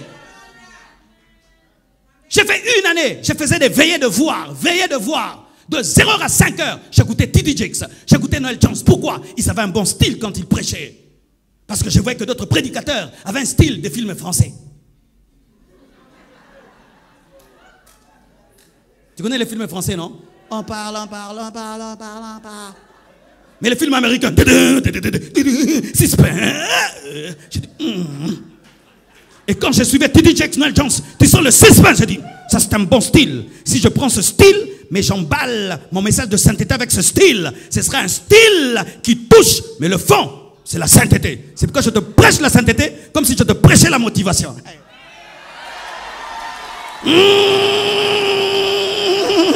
Préparation, dites, préparation. Un jour, on dit à Bruce Lee, quel est l'adversaire que tu redoutes le plus? Il a dit, je ne redoute pas un adversaire qui a travaillé toutes les techniques. On dit, mais non, il est dangereux celui-là. Il dit non, celui qui travaille toutes les techniques ne maîtrise aucune. Mais je redoute un adversaire qui a travaillé 10 000 fois un seul coup. Parce que quand il va me le donner, ça ne va pas rater. Deviens spécialiste de ta grâce, spécialiste de ton don, spécialiste de ton domaine, spécialiste, de sorte même si on te réveille, on te dit commence à parler. Tu parles. Pourquoi? Tu t'es tellement exercé. Donne-moi l'amen. Vous voyez hier, quand on prêchait sous la pluie, ils ont fait quoi? Ils ont pris mes notes, vrai ou faux? La pluie est venue. Ils ne m'ont même pas demandé, vous aussi, il faut demander, hein? Ils prennent la chair et les notes. Maintenant, si j'avais rien dedans, je suis perdu, vrai ou faux? Il faut aussi demander, hein? Protocolaire. Ils m'ont ravi les notes sans permission. Et là maintenant, qu'est-ce qui m'a sauvé?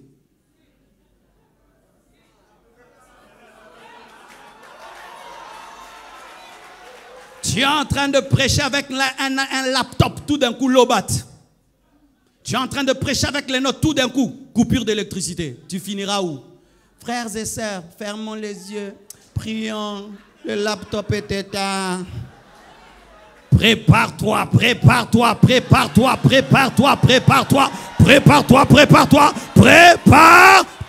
Tous les jours, prépare-toi. Et lorsque la préparation rencontre l'opportunité, il y a succès. Pendant que les autres voient Goliath, David voit une opportunité. Ma vie va changer. Mon nom va entrer dans l'histoire d'Israël. Ma famille va changer de niveau. Aujourd'hui, je vais épouser la fille du roi. Ma vie va changer. Eux, ils sont en train de voir un Goliath terroriste. Lui, il voit un gibier. Lui, il voit un chien. Lui, il voit qu'il est moins même qu'un ours, qu'il est moins qu'un lion. Pourquoi? L'ours ne raisonne même pas. Il n'a pas d'émotion. Mais c'est un humain. C'est pourquoi il prend les armes pour un chien. Et Goliath est étonné. Tu viens avec les armes des chiens? Oui, je suis spécialiste en animaux. Homme de Dieu, quelle est ta préparation? Un jour, tu auras une opportunité. Et ce jour-là, tu vas tout rater. Parce que tu ne t'es jamais préparé. Et j'ai vu des gens dans la vie qui ont eu des opportunités, qui les ont ratées. Dernièrement, je devais prier, faire une veillée de prière. Et je ne me sentais pas bien. J'appelle quelqu'un. Je dis, frère, qu'est-ce que tu fais cette nuit? J'aimerais que tu puisses. Je ne lui ai pas dit même pourquoi. Qu'est-ce que tu fais? Et il me dit, moi, j'ai fait une veillée hier et je dois me reposer aujourd'hui. Je voulais qu'il puisse me remplacer dans une des mes plus grandes veillées. Il a dit qu'il n'avait pas le temps. Il a dit qu'il avait trop veillé. J'ai dit, ok. Il a raté une opportunité. Il n'a pas seulement raté la veillée, mais pendant un temps, il ne prêchera même plus. Ouais, parce que moi, je forme mes fils comme ça. Je ne dois pas te prévenir. Depuis quand on prévient les gens qu'on les forme? Moi, j'aimais les professeurs qui disaient, prenez vos notes ou prenez vos bics. C'était prenez vos papiers, vos bics, brusques. Les hommes intelligents aiment les interrogations brusques. Pourquoi? Elles sont faites pour les gens qui sont tout le temps prêts. Et il n'avait pas le temps. Il avait un peu mal à la tête. Il avait un peu ceci, un peu cela. Et je l'ai mis de côté pendant un temps pour lui apprendre dans la vie. Il faut tout le temps être prêt. Pendant que je suis là, je dis, frère, viens, tu finis ce message, tu viens, tu finis. C'est ça, mon frère. Je te dis, viens finir, tu finis. Tu ne vas pas dire, je dois entrer en jeûne et prière.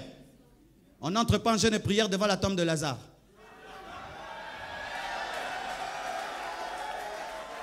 Parce que déjà, il a fait 4 jours, il est pourri. Tu dois manifester la dimension.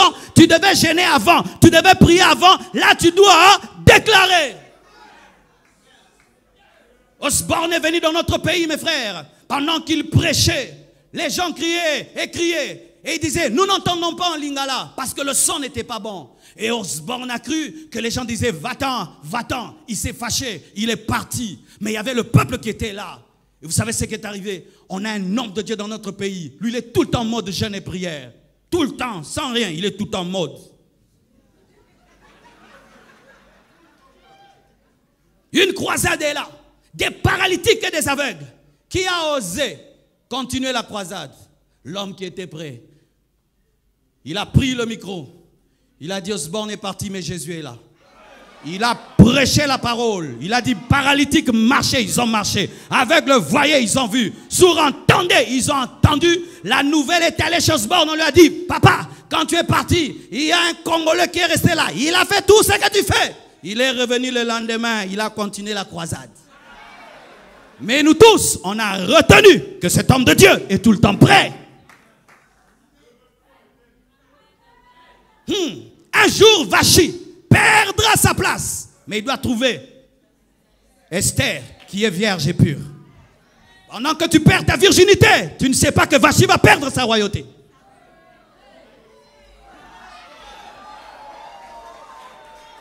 Et Vachi perd sa royauté et il faut que tu deviennes reine. Mais tu étais en train de coucher avec un jeune garçon du quartier alors que c'est toi la reine. Et c'est toi la reine et tu rates la royauté. Pourquoi? Tu ne t'es jamais préparé.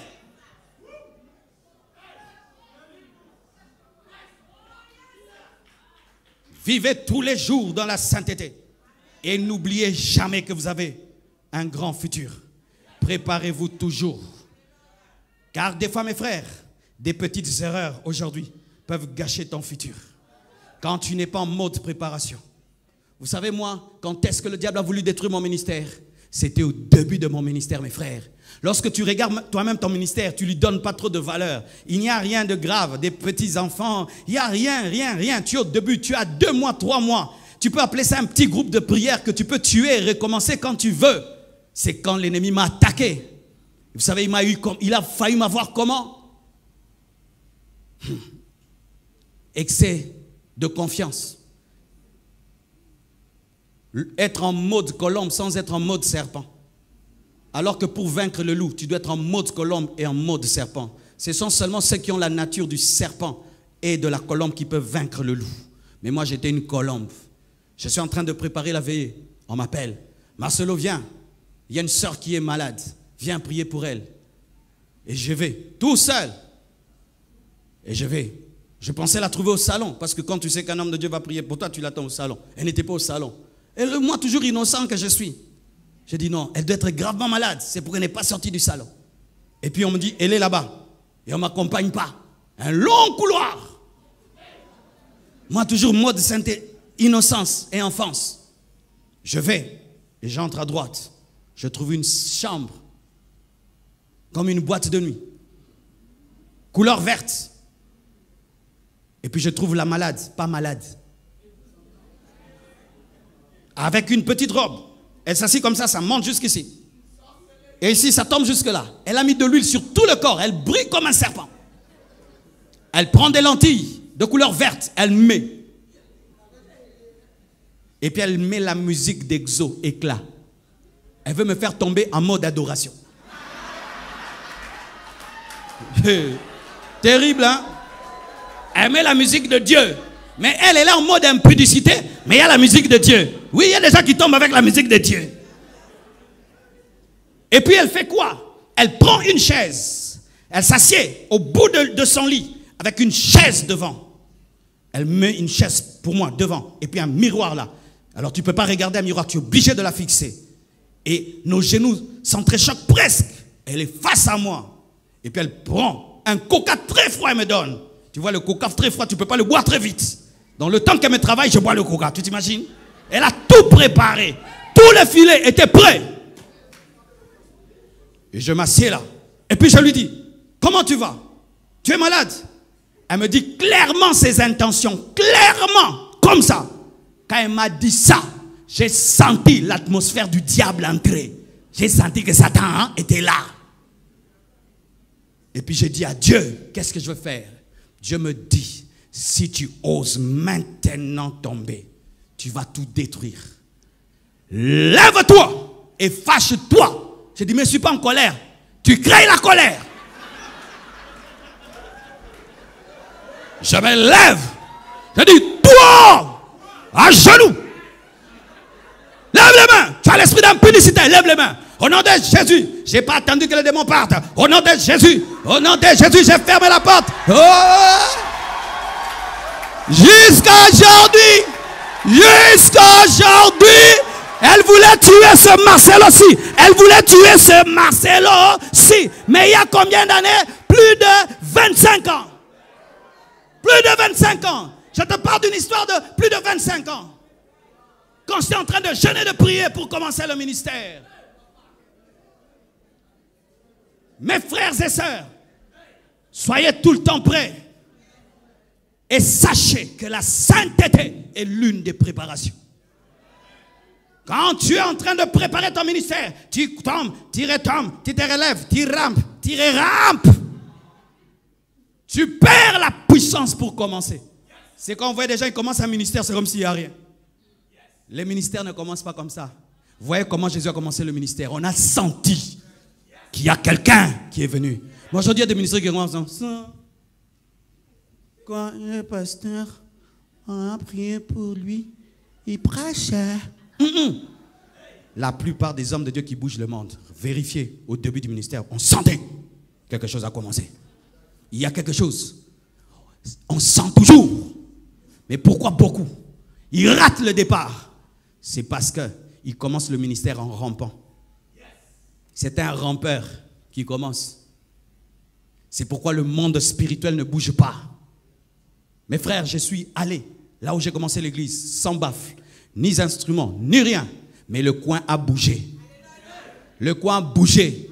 Les gens venaient en ces temps-là même, je ne savais pas trop bien prêcher. J'ai prêché au moins 30 minutes. Les gens viennent, ils tombent, ils rentrent sales. Et puis ils vont dire aux gens, il y a un enfant là-bas, quand il prie pour toi, tu tombes. Ah bon? Ils viennent, j'ai pris, ils tombent. Il y a un enfant là-bas, quand il prie pour toi, tu tombes. Ils venaient comme ça. Après, j'ai appris à enseigner. Mais il y avait quelque chose. Toi, tu as commencé le ministère, on ne sent rien. Même le quartier où tu as commencé l'église, on ne sait même pas qu'il y a une église là-bas. On ne sait même pas qu'il y a un homme de Dieu. Tu as mal commencé. Il y a un problème sûrement chez toi. Car si même tu ne peux pas influencer la Côte d'Ivoire, on doit sentir même au niveau de ton quartier. C'est vrai, je viens en Côte d'Ivoire, je ne te trouve pas. Mais quand je commence à entrer dans le quartier, je pose la question, je dis, il y a un homme de Dieu là-bas, il prêche, où il a l'onction, où il prophétise, mais on doit dire quelque chose. Mais le problème souvent, c'est que quand vous êtes petit, vous négligez votre ministère à cause de la petitesse et vous acceptez des compromissions pendant que vous êtes en train de vous préparer. Et quand vous commencez, il n'y a pas d'explosion. Il y a de l'eau dans la dynamite.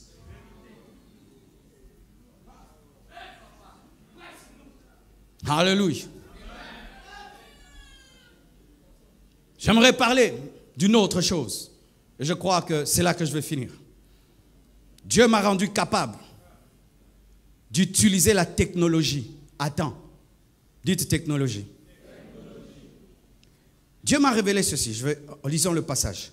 Genèse 4, verset 22. La Bible dit, Tsila, de son côté, enfanta Tubal-Caïn, qui forgeait tous les instruments d'airain et de fer. La sœur de Tubal-Caïn était Naaman. Amen. Ça, c'est la descendance de Caïn. Caïn qui était le maudit, oui. Qui était la sémence du diable, comme on dit, oui. Mais ce Caïn a engendré le premier forgeron. Donc, il a engendré le premier homme qui a commencé à utiliser le fer et le rein, le transformant en épée, le transformant en assiette, le transformant en clou. En clou. Le fabricant des clous n'était pas de la descendance de Seth, mais était de la descendance de Caïn. Caïn le maudit. Caïn qui a engendré les premiers polygames et tout le reste, c'est vrai. Mais il a engendré un forgeron. Et lorsque Noé doit faire l'arche, cette arche devait avoir des clous. Et les clous venaient de qui? Venaient de la descendance de Caïn. Ils ont utilisé la technologie de Caïn pour faire l'arche. Et quand Jésus-Christ est venu pour mourir, il a utilisé les clous, la technologie de Caïn. Il a récupéré la technologie de Caïn pour te sauver. Même la croix, c'était la technologie des Romains. Quand nous disons la croix, c'est la technologie de Romains. Pour dire quoi? Dieu se sert de la technologie, même des fils du diable, pour atteindre son but. Car même l'or qui a été utilisé dans l'arche venait de l'Égypte. De l'Égypte, mais utilisé par Betsalel. Mais ça venait de l'Égypte.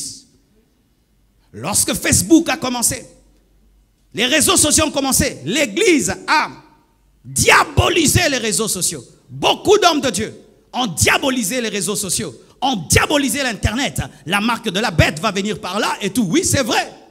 Comme aussi les clous, comme aussi la croix, technologie des païens, mais récupérée par Dieu. Et Dieu m'avait expliqué, tu dois utiliser l'arme du diable contre lui-même. Comme Jésus a utilisé la croix contre le diable. Il a utilisé les clous contre le diable. Aujourd'hui, dans ces meurtrissures, nous sommes guéris. Mais les clous qui ont fait ces meurtrissures étaient la technologie de Caïn. Quand j'ai compris ça, mes frères, j'ai fait de l'Internet une priorité. Il y a très longtemps, j'ai lu le livre de Yonggi Cho. Il a dit, la future grande église du monde ne sera pas dans un bâtiment. C'était lorsqu'il n'y avait pas vraiment l'Internet. Mais ce sera sur Internet, je ne comprenais rien du tout. Sur Internet, les gens prieront. Sur Internet, les gens vont soutenir le ministère. Et quand YouTube a été ouvert, lorsque Facebook se répandait, Dieu m'a dit, ouvre un compte Facebook. J'ai dit, ah, les gens passent là-bas pour lol, lol, lol, j'aime, lol, lol. Qu'est-ce que je vais y faire? Et il m'a dit, si moi j'étais sur terre, j'allais avoir un site, www.jesuchrist.com. Si j'étais sur terre, j'allais avoir un Facebook, j'allais avoir un YouTube. Pourquoi? Je suis venu comme la lumière dans les ténèbres. Tu dois être au milieu d'eux. Être là où il y a les ténèbres. Mais tu es là pour prêcher, pour sauver, pour gagner, pour mettre des vidéos. Et mes premières vidéos, si vous allez sur Compassion TV, il y a 6 ans, tu vas rigoler mes frères. Des vidéos de mauvaise qualité. Mais j'ai commencé. Et un jour, j'ai senti qu'il fallait que le ministère atteigne un autre niveau. Je ne sais pas si ça t'arrive des fois. Tu prêches, mais tu sens que ce message ne devait pas rester là. Un jour, je suis allé à l'église, je pleurais. Tu t'imagines, tu fais 5 heures du temps en train de préparer un message et tu le lis. Tu dis, Seigneur, ça, il fallait que des millions d'hommes l'écoutent. Mais tu sais que tu vas le prêcher à une poignée de personnes et après ils vont dire Amen. J'ai dit Dieu. Et je commence à prier. Je commençais à prier des fois de 6 heures à 16 heures. Quand je m'asseyais sur ma chaise, je ne faisais que prier. J'étais insatisfait. Et un jour, quelqu'un m'appelle. Le président de Casarema. Il m'appelle. Il me dit bonjour, pasteur Marcelo. Il se présente et il parle de sa chaîne. Il me dit, j'ai suivi une de tes prédications ici. Quelqu'un avait mis sur internet une prédication comme ça. Et il avait aimé. Il me dit, est-ce que je peux prendre tes vidéos et les mettre sur ma chaîne? J'ai dit, c'est tout ce que je veux d'ailleurs. Mais papa, mais sincèrement, je ne m'attendais pas à un grand impact. Je pensais que ce serait bien. Après quelques mois, il me rappelle, il me dit, Marcelo, on ne comprend pas ce qui se passe. Tes prédications se répandent à un niveau comme pas possible. Alors je vais envoyer mon équipe qui va descendre à Kinshasa, qui va descendre chez toi. Il avait une équipe à Kinshasa qui va commencer à filmer tes cultes. Tu leur donnes que le transport. Et ils filmaient. On mettait. Les gens commençaient à m'appeler du monde entier. Et puis ils ont dit, pasteur, tu vas venir en France et tu vas prêcher. Ils me payent le billet. Tout. Je prie. Je dis, Seigneur, qu'est-ce que veut dire? Mon premier voyage missionnaire en Europe.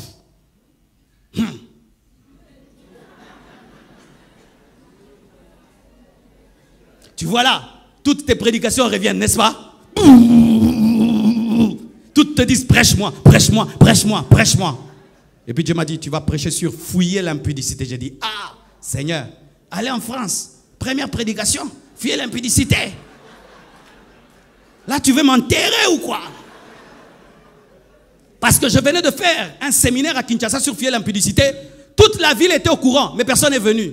C'était parmi mes séminaires les plus ratés, je vous dis. Tout le monde en parlait, mais personne n'est venu. Ils suivaient de loin. Et Dieu m'a dit de prendre ça et de prêcher ça. Fouiller l'impudicité. Premier séminaire. Et j'ai dit, Dieu, comme tu le dis, je vais le faire. Et puis j'appelle Blaise Manzambi et je lui dis, on va mettre fouiller l'impudicité. Il dit, ah, pasteur. Il dit, ok, on y va. Mes frères, nous arrivons dans la salle. La salle est pleine jusque dehors. Au point, on disait aux gens, vous qui êtes venus mercredi, s'il vous plaît, ne revenez pas. Laissez d'autres venir jeudi.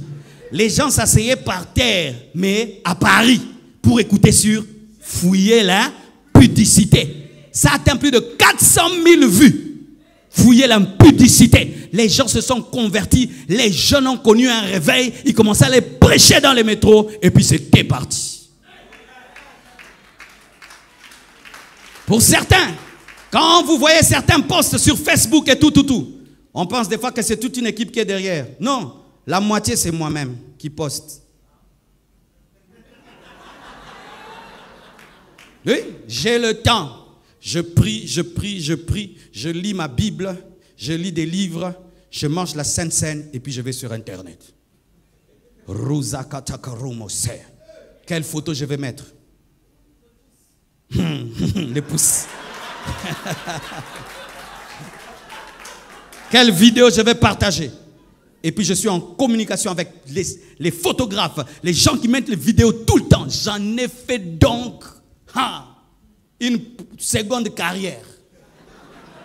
Je ne joue pas avec les photos. Je ne joue pas avec les posts. Je ne joue pas avec les vidéos. Quand je prêche, la prédication n'est pas mise sur Internet. Je trouve que j'ai jeté. Pourquoi? Ici, nous sommes peut-être à 1000 personnes. Mais sur Internet, ils sont peut-être à 50 000, à 100 000. Aujourd'hui, mes frères, cette parole qui dit que cette bonne nouvelle sera répandue, prêchée dans toutes les extrémités de la terre, ce sera par l'Internet. C'est l'Internet. Parce que l'Internet te permet même de prêcher en Arabie Saoudite sans être tué.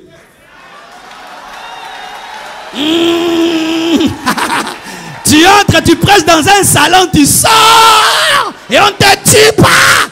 Sur Internet, tu peux avoir une église en Arabie Saoudite. Vous savez ça? Que beaucoup de musulmans se convertissent par Internet. Mes frères et sœurs, utilisez la technologie. Pasteur, tu dois avoir un site Internet. Pasteur, tu dois avoir un email. Pasteur, tu dois avoir un compte Facebook, Twitter, Instagram, YouTube. Tous ceux qui, quand j'ai commencé l'Internet, se sont moqués de moi, m'ont rejoint aujourd'hui. Mais l'Internet, c'est comment? Si tu entres en retard, tu es en retard. Les autres ont déjà pris le terrain. Oui, vous devez savoir ça sur Internet, c'est quoi? Sur Internet, voici. Mettons, j'ai mis sur Internet déjà, je crois, peut-être 900 vidéos. Ça fait quoi? Si toi, tu entres aujourd'hui sur Internet, tu mets ta vidéo. Après qu'on ait suivi ta vidéo, YouTube va proposer la mienne. Pourquoi? Et après, va proposer une autre mienne, parce que j'ai beaucoup mis. Et celui qui a beaucoup d'abonnés sur Internet, YouTube fait sa publicité.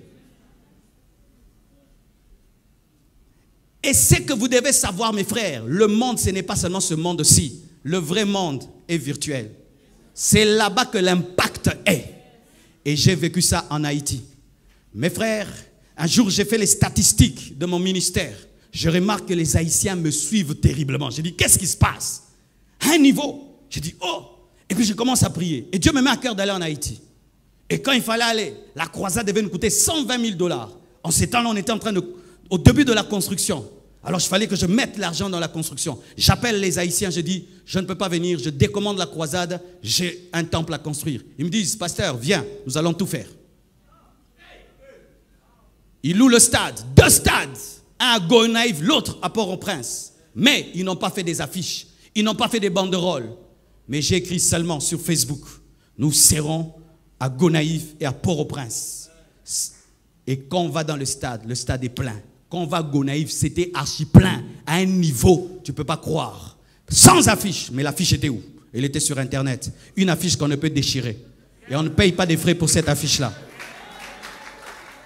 Et tu trouves des gens, tu dis une phrase, ils finissent l'autre. Tu dis une phrase, ils finissent l'autre. Ils ont enregistré tes prédications. Homme de Dieu, qu'est-ce que tu as fait hier sur Internet? Qu'est-ce que tu as fait? Quel est ton impact hier sur Internet? Quel est ton impact, mes frères? Aujourd'hui sur Internet, même dans les affaires, tu peux exploser dans les affaires. Aujourd'hui sur Internet, il y a des gens qui vendent des choses, qui vendent des livres sur Internet, qui vendent même des chaussures, qui vendent tout sur Internet. Mais les chrétiens disent que c'est le diable et l'avion. C'est un chrétien qui a fait l'avion. Et le billet que tu as en poche, c'est Dieu qui a fait. Ce sont les choses du diable. Jetez aussi tous les billets. Allez dans les ténèbres et éclairez les ténèbres. Allez dans les ténèbres. Quelqu'un veut suivre la pornographie, il y a une prédication. Quelqu'un veut suivre la pornographie, il y a un enseignement. Quelqu'un veut se livrer à la drogue, il y a un enseignement. Soyez là où les choses se passent. Et d'ailleurs, j'aimerais te dire, lorsque tu as l'habitude d'aller sur Internet pour servir Dieu, tu ne peux pas tomber dans la pornographie. Parce que tu as maintenant l'habitude d'y aller pour servir Dieu. Ça devient un lieu de ministère, pas un lieu de péché. Car si tu ne vas pas sur Internet pour servir Dieu, tu y feras autre chose. Alléluia. Mes frères et sœurs, aujourd'hui je peux dire que le 3/4 de l'impact que Dieu a donné à mon ministère, c'est l'Internet. L'Internet, mes frères. Et à l'église, c'est le département dans lequel je mets le plus d'argent. Après la construction, c'est le département qui est le plus capricieux aussi, parce qu'ils exagèrent aussi quand ils savent que tu les aimes. Oh, telle caméra, ça ce n'est plus bien, ça ce n'est plus bien, ça c'est ça. Arrête aussi de faire tomber les caméras, hein, ça coûte cher. Ils t'envoient acheter une caméra de 5 000 € et puis la font tomber.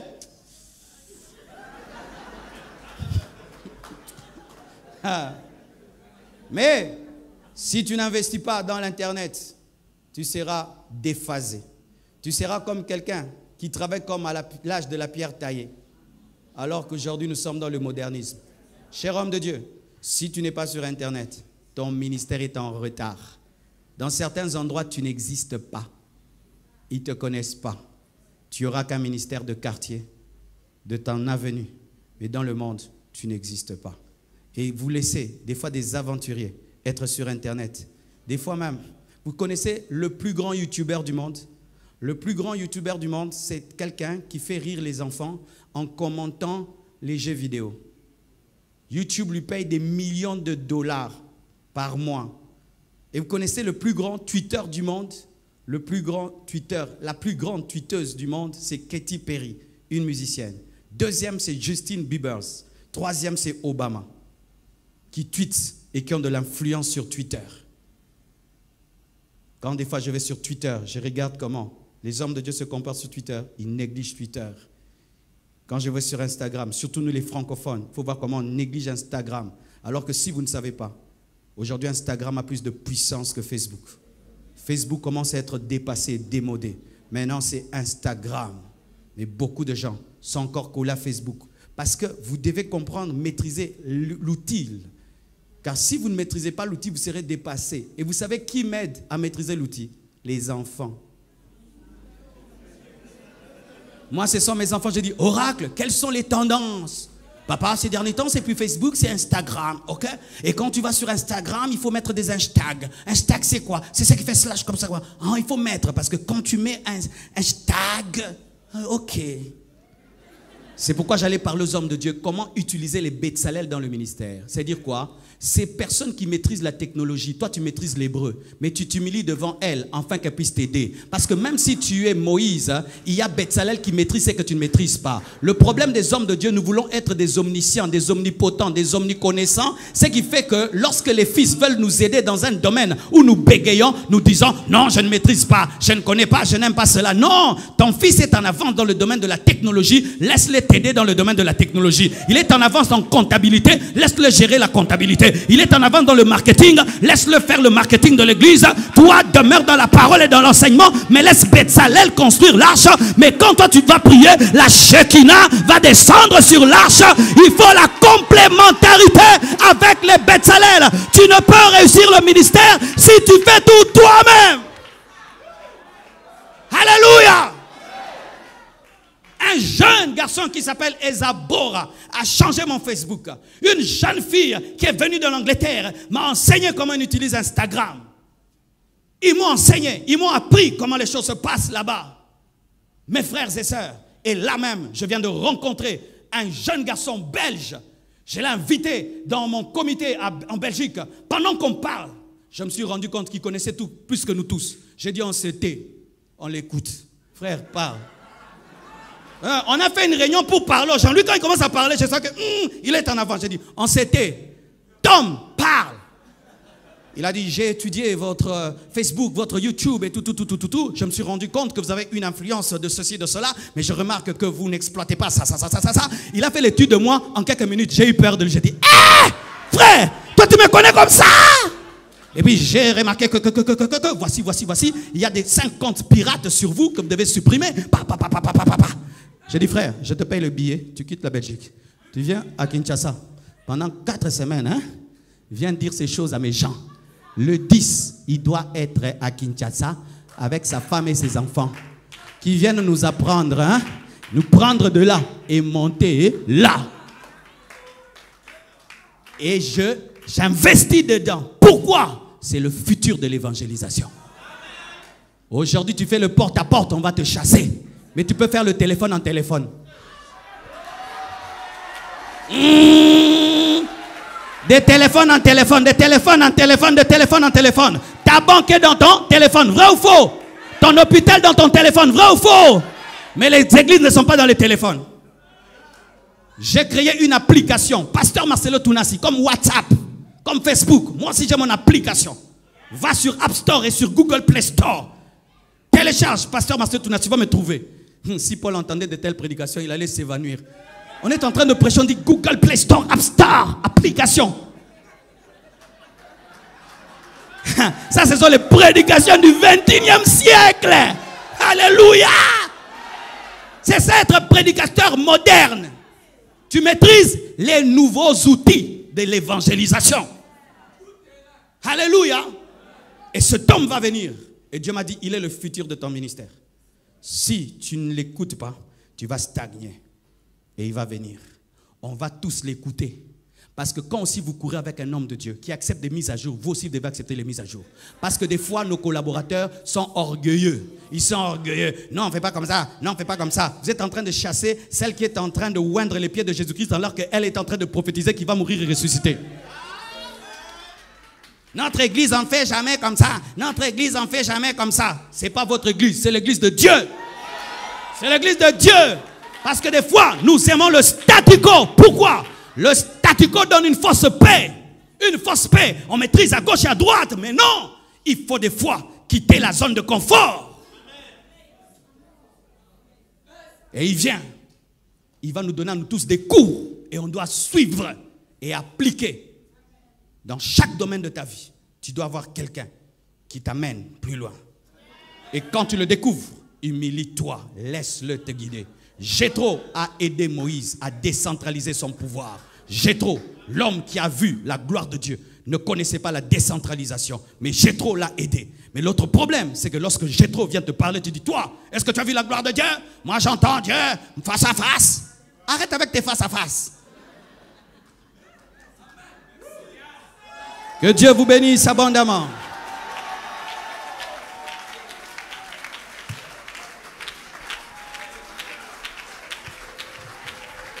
Prions le Seigneur.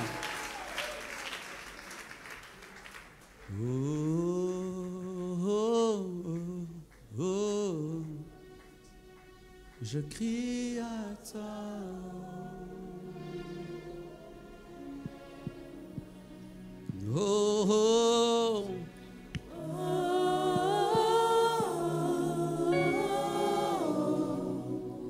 Je crie à toi.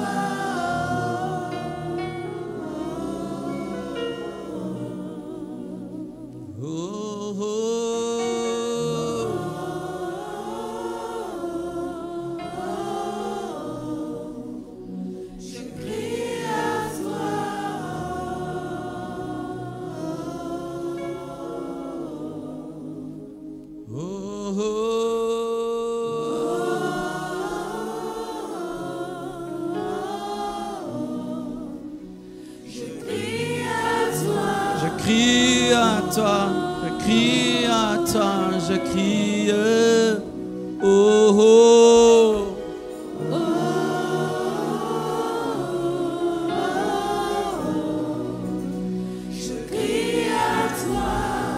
Demande à Dieu la force par le Saint-Esprit de pratiquer ces messages. Prions.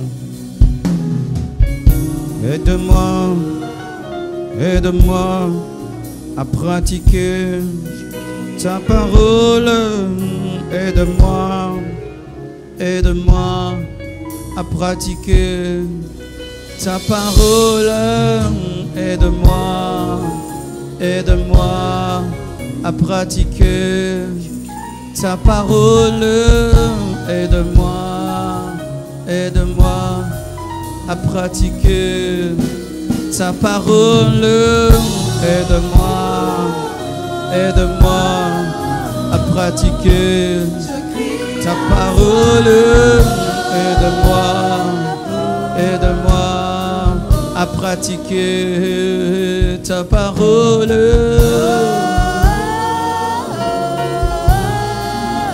Seigneur Dieu béni tes serviteurs et tes servantes. Aide-nous à pratiquer ce message.